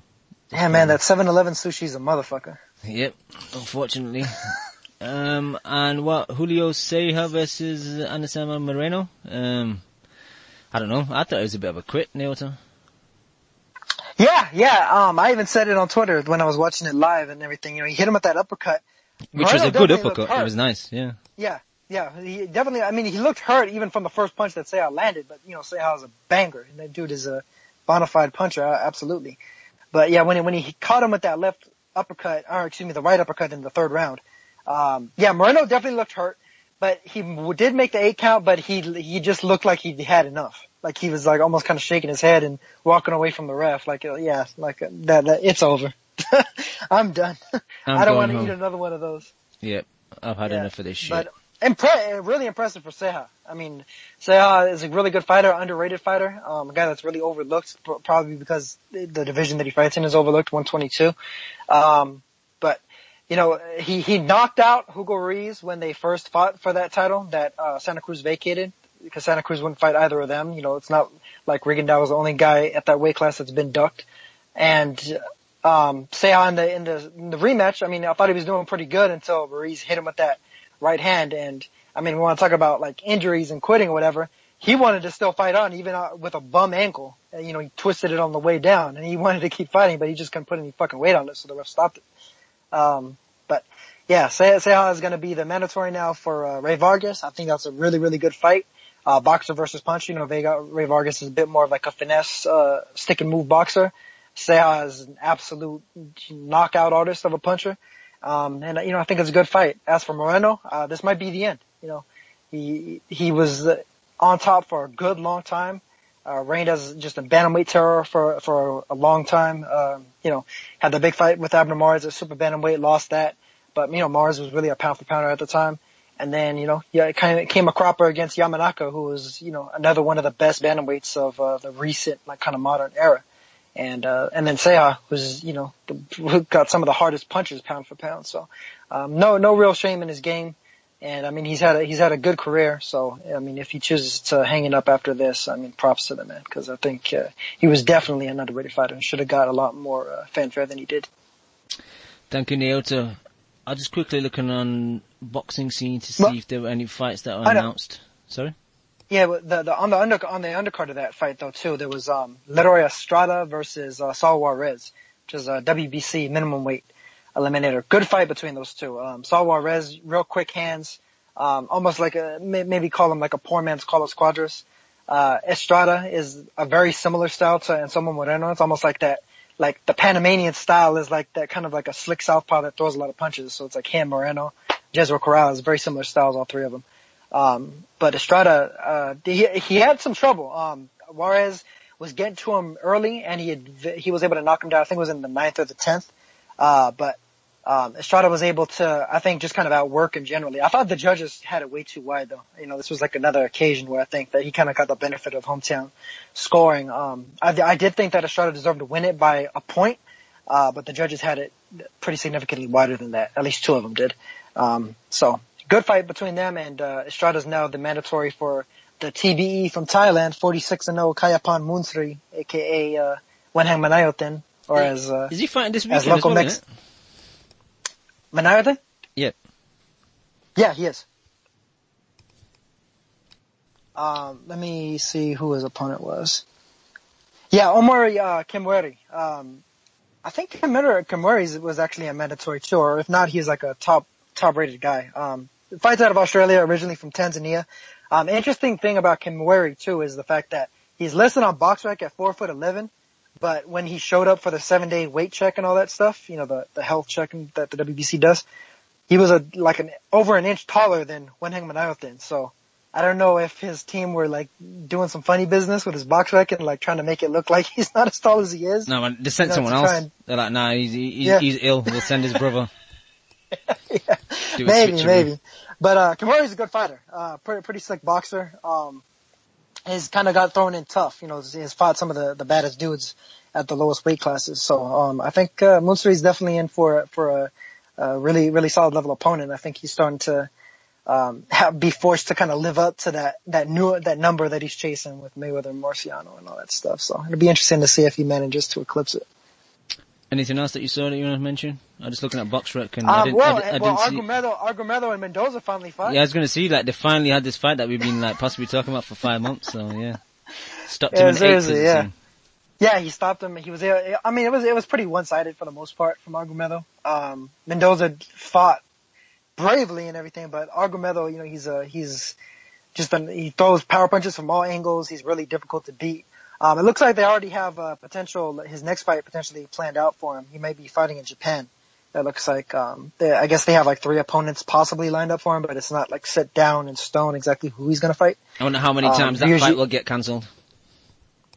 Well, I mean, at least this time it's in Japan, and they usually kind of come through with the fights. It's not like they're doing some funny business like I guess that Canelo's manager was doing with whatever they were doing with this fight. I don't know, maybe some money laundering going on or something, but allegedly.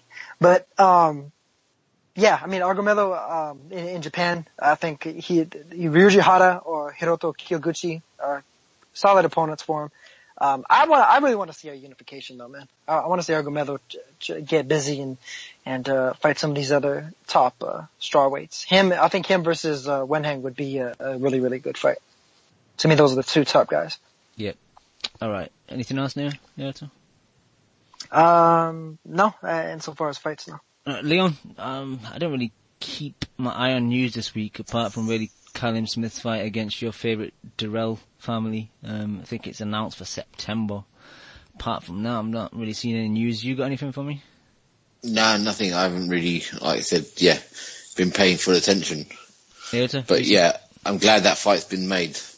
Well, you know what? I just remembered too, cause it kind of jogged my memory with, Argumedo. The guy that he had beat to initially get that IBF belt, Katsunari Takayama actually announced his retirement. But it sounded like he just announced his retirement from pro boxing and he's gonna try and represent Japan in the Olympics in 2020, which is gonna be at Tokyo. So I guess he's gonna try to ride out on the sunset with an Olympic gold or something. I give him a good shot too. You know, he's a high volume fighter. I think his style is actually fairly suited to the 3-round format and everything. So it'll be interesting to see him. You know, he'll be 37 by the time that happens. So he'll be fighting dudes that are young enough to be his sons, probably. That's crazy. Leon, the Durrells, why are you happy that like this whole kind of saga's finally got a date? Because like Callum Smith was like mandatory for like 75 years, hasn't he? Well, I mean, I'm glad it got made, and at least it's been made. You know, like it's something they've stop fucking around and get on with it and see if the Durrells are going to step up or if Callum Smith's got what he's made of. It's better than just sitting around doing nothing. We want to see Callum Smith tested as Brits from over here, don't we? Is it we me? want to see if all the hype is real. Is it me? Is like September a bit way off? I thought it would maybe be August or something. Long way off. Something's like, dodgy there. I think that could still fall apart. I think they're saying that so that because the rumours are that it's going to be Callum Smith to Gale, and there's still time to get that done and cancel that fight. See what I mean? Yeah, because they can keep that on the back burner. Yeah, because when looking, he fought Luke Bartlett in December. So if he doesn't fight now, which is unlikely, because he's got this fight lined up with Durrell, then it's a bit of a gap, man. And then look at the opponents he's fought, while he was waiting for his mandatory shot. Like, since Fielding, he's not really fought anyone. Has he been mandatory for some ridiculous, hundreds of days and he hasn't fought, Some shit like that. It's crazy. Yeah, some madness, but it's just weird that it's taking this long to get it done. And still be so they win the Perth bid in April probably today, and it gets made in, that's like nearly 6 months. And like you said, I could see it falling apart, especially with Durrell. Oh, definitely. Obviously, it's more on his uncle, but he was questioned with all that shit he happened for, pushing an official or whatever, so even he could get suspended or some shit, so who knows? And you could see Hearn pulling him out for the right fight and just dropping that, Yep. Neota, you seen any news? I'm Not Wrong's coming back. Alright, let's move on. Albeit, he's coming back at super bantamweight though. Super bantamweight? Oh shit. Yeah. He's fighting in the Philippines against, kind of our journeyman Dado Cabentoy. We're going to get him for the Rigo. Hard work. Oh man, that's the fight of the century. Technician, slickness. I'd watch it. And then some interesting news actually that might be coming across. It looks like the Arroyo brothers are actually going to be switching weights. They're going to be swapping weights with each other. McJoe might be moving down to flyweight to fight Zo Shimei. And McWilliams, it looks like, is going to be the U.S. debut opponent for Naoya Inoue. Seriously? Yeah. That's a good fight. Yeah, very good fight. Excellent comparison fight. Arroyo's a dangerous puncher in his own right. And we'll see if that soul is still snatched. When are they trying to? If that soul is. When are they trying to pencil that in for? It's looking like September, probably on the card with Gonzalez versus Rizak too. September's looking like really mouthwatering, Leon, man. Some good fights being made for September. Absolutely, man. It's always a good year. It's always a good month, isn't it? Yeah, usually is, yeah. Yeah, usually that's when it kind of picks back up. Yeah. The season they call it. I hate when they call it the season. Yeah, the season starting again. And then also August 15th, looks like Shinsuke Yamanaka versus Luis Neri is finally set, and that is going to be I think that's going to be a real fight. Like that could be a fight of the year in Japan. Definitely. Yeah, Kyoto. Nice. But yeah, man, Neri he's a terror. Like as much as I like to talk about like how much of a beast and a savage that Jorge Lara is, Luis Neri comes from a lot of that stock as well. But Neri's actually a really good technician too. He's actually proven that he can box really nicely. But I guess you might even compare him to like Edwin Valero, where it's like people really knew him for all those knockouts that he was scoring, but when he started to kind of get a little bit more coverage in the U.S., he showed that he had some really solid boxing skills to back it up, and that's what Neri is, man. He has a lot of skill, but he has a mentality that he wants to break your fucking bones. Who do you prefer, Neri or Lara? You have to pick one. I honestly, I prefer Lara just because he doesn't mess around. Like as soon as that first bell rings, he's coming at you with everything. Sometimes Neri will try to, do a little bit of a James Toney impression before he starts getting busy and beating you down. Yep. Alright, let's look forward to this week. Not a massive amount of boxing. This fight has really gone under the radar. Initially I was thinking just maybe because, Brook, Spence was such a kind of big event for both states and the UK, but the Stevenson Fafara rematch is just way under the radar. That sums it all, Leon. Let's move on. Yeah. I mean, it's a rematch that, like, who really wants this? I mean, like, what has Funfar done since? I mean, get knocked out by fucking Joe Smith? Well, I was watching a bit of it before we started. He hurt him though, didn't he? And it was a pretty fun fight at times. Like, It was. But to me, like, getting smashed on by Smith should have pretty much taken you out of contention for that fight. So, I mean, if Stevenson has another troubling time with them, or if he loses, that's really bad, man. I don't think he will, though. I think to me, this is easy work. He ices him.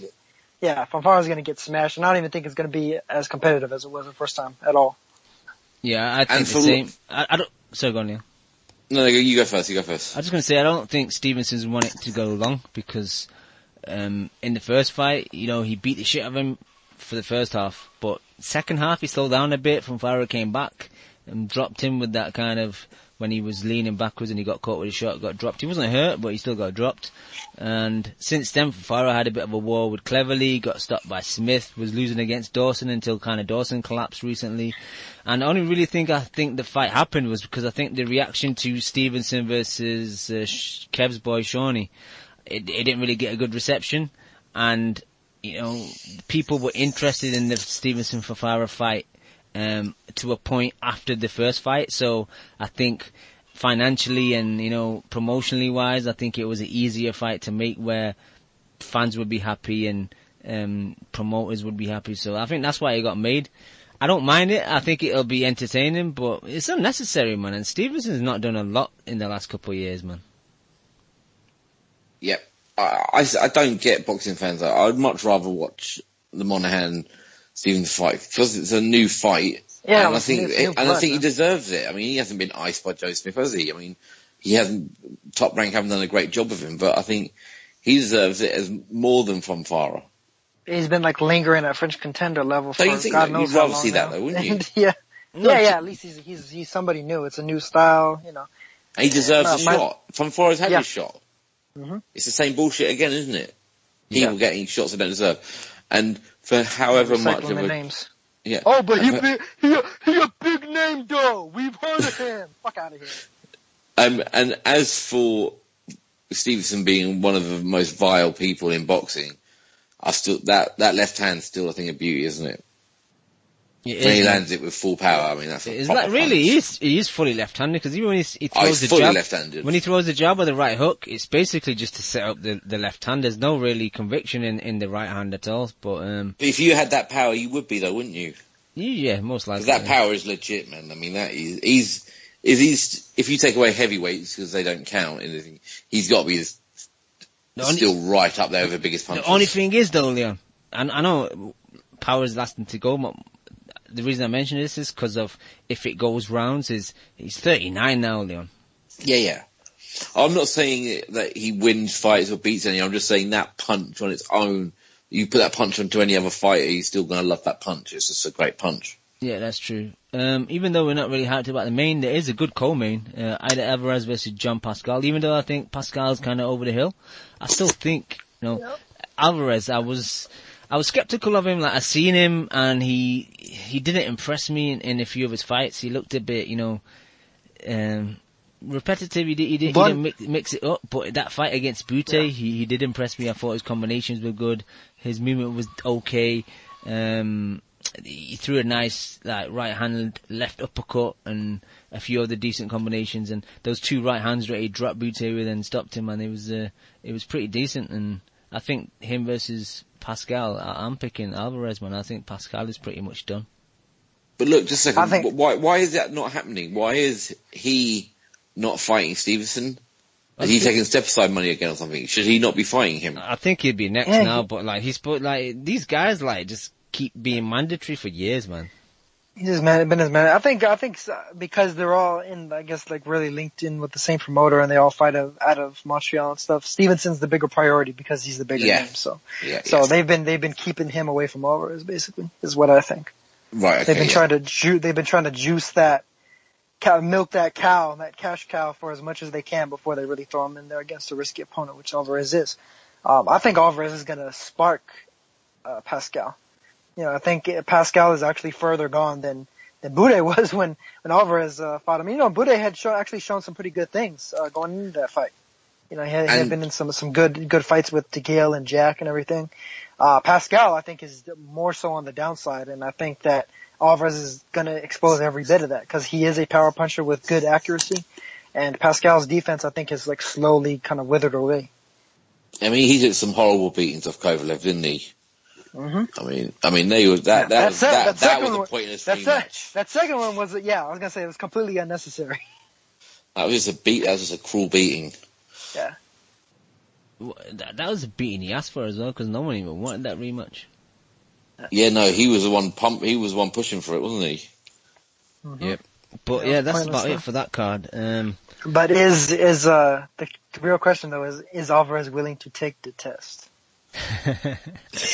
Who knows? Yeah, I'm just struggling. I'm going to check Box Nation now, but have Box Nation got that fight, Leon? Do you know?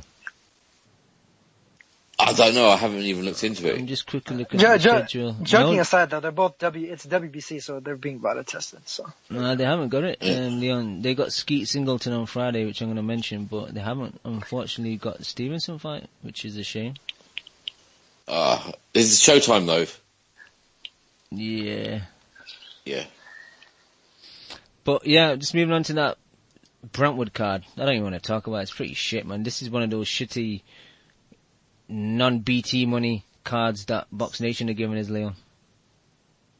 Yeah. I haven't really looked into it. I mean, I just feel hopefully Skeet gets some of his BT love and gets a good fight, you know, because he needs that step up, because he must look back on that Egginton fight and think, yeah, I want it to be a bit more like that again.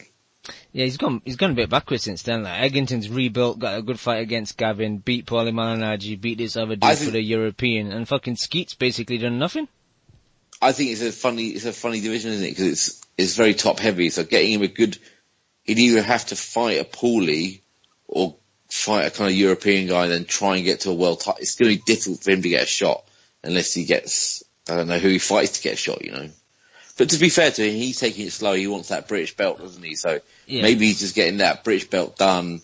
Hopefully. He's out fighting enough, and then they can try and move him on. But if they which move I have him no on, issue with at all. Yeah, if they move him on, and it's like, I don't want to repeat myself, but even if you go into a fight where, you know, you're most likely going to lose, go into it and show what the people you can do. Sometimes you come out of it like with more praise than you went into it, just because you've shown people something that they've never seen from you before. So I think they just want that belt, and that's fine. Fair enough. After the belt, though, if he doesn't step up, then I'm going to shit on him a bit more. But yeah, apart from his fight with Shane Singleton, there's a Lee Markham, Joe Mullender rematch, and Harley Ben's second professional fight against TBA, and the rest of the card at the moment on Box Rec is TBA. So is Boy Jones still on that card?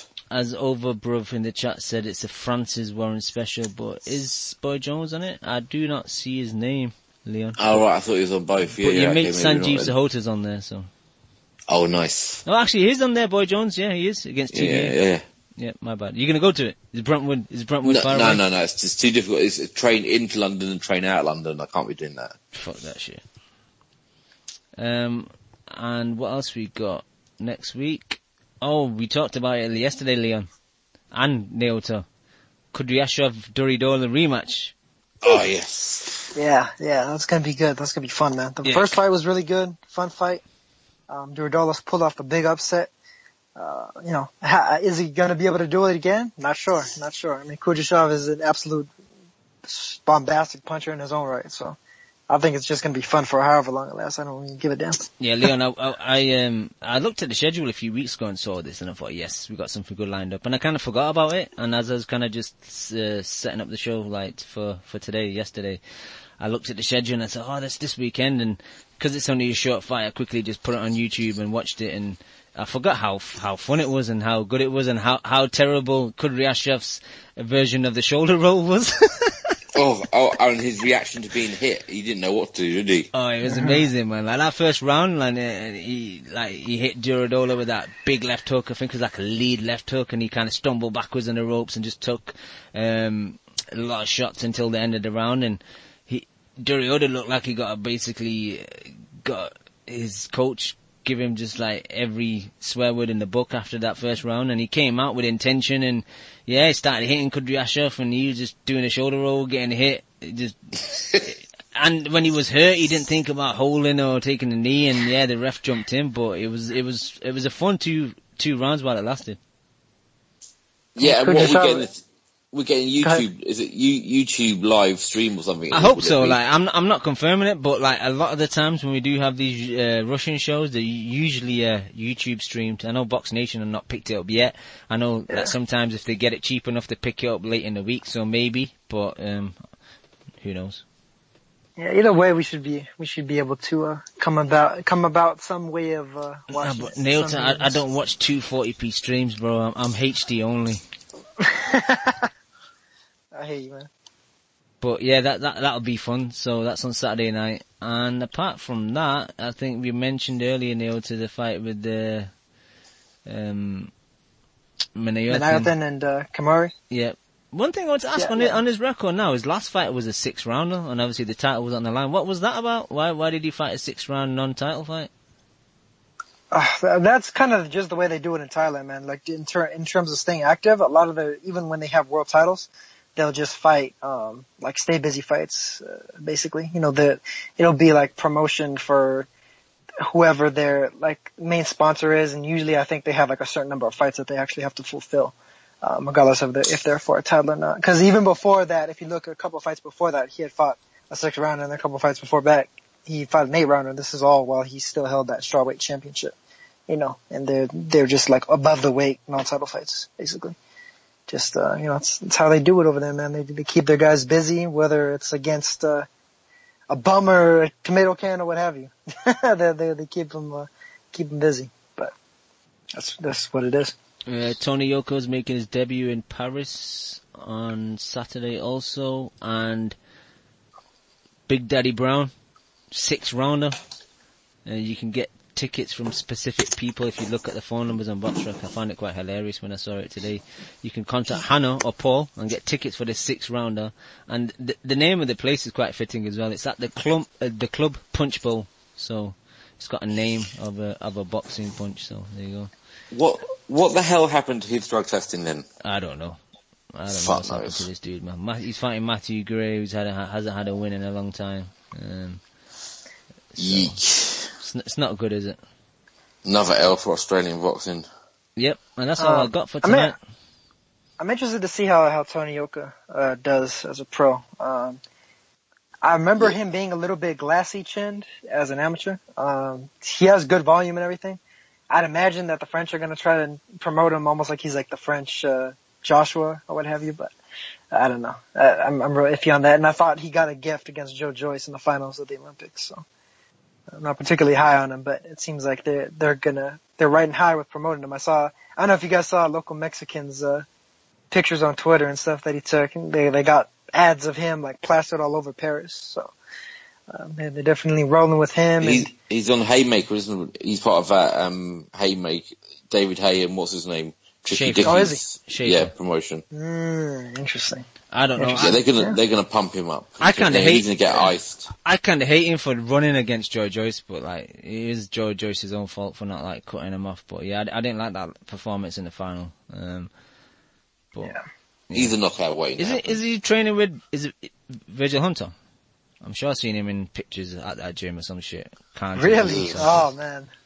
As far as I know, I did see him bad in. News for him, I think. Yeah, it's going to be bad news.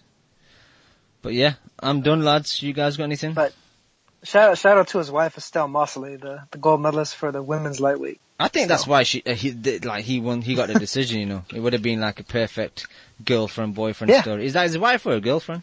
Yeah, they got married after the Olympics. That's what. So that's why I'm in support of your theory, because I think they wanted that fairy tale ending for him. Yep. You know. They both win the gold at the Olympics, and then they get married and live happily ever after. And all that Some bullshit. Yeah, but there was one other fight too. I think it's on Saturday. Francisco Rodriguez versus Oscar Cantu, 2 of the better flyweight / super flyweight contenders facing off. Rodriguez is actually a former unified champion at 105. So this is pretty high up for him, but Oscar Cantu is really more of a technician as opposed to a puncher. So I think it's a pretty intriguing fight. So I'll definitely shoot that to you guys if I manage to get a copy of it. Perfect. Thank you, Naota. Leon, anything else? No, I'm good. No worries, man. Thank you to you, Naota. Also, Chemo, Joe Morgan, and Lim while he was on earlier. Thanks to all the people in the chat, and thank you to all the people that download the show week in, week out. We'll be back next week. Peace. You just listened to the Boxing Coalition. Dude, man, I love boxing. I fucking love boxing. A big shout out to the Boxing Coalition. You're a newbie. No, I ain't new, man. If my fucking next door neighbour became the #1 flyweight in the world, you know what I'd do? I'd fucking walk past the cunt. Derek, how you doing, bro? I was physically burn you, blood. I disagree. First time I hear the song, man, it was fucking badass. Vamos a Argentina, la concha de su madre. I see the bomb in them. I get home and she's like, what the fuck? Me and the kid are here. Why don't you get home and talk to us? I'm like, man, you guys don't know shit about boxing. Kel, how does it feel to be the new IBF champion? Feels great. Did we really dive into the black hole right off the jump? I think he's hiding glass. Just to play devil's advocate. You want 1 portion of crow or 2 portions of crow? Give me 2 portions with a supersized fries and a large drink, please. I can't stand him, what? I'm Scottish. Fringe side? But you won't rush Anthony fucking fat ass Joshua, would you? He's not fat. How about you tell us what you weigh for your final thoughts? My weight? Thank you for listening to the Boxing Coalition. We are live every Monday, 10 p.m. to 1 a.m. UK time, 5 p.m. to 8 p.m. Eastern.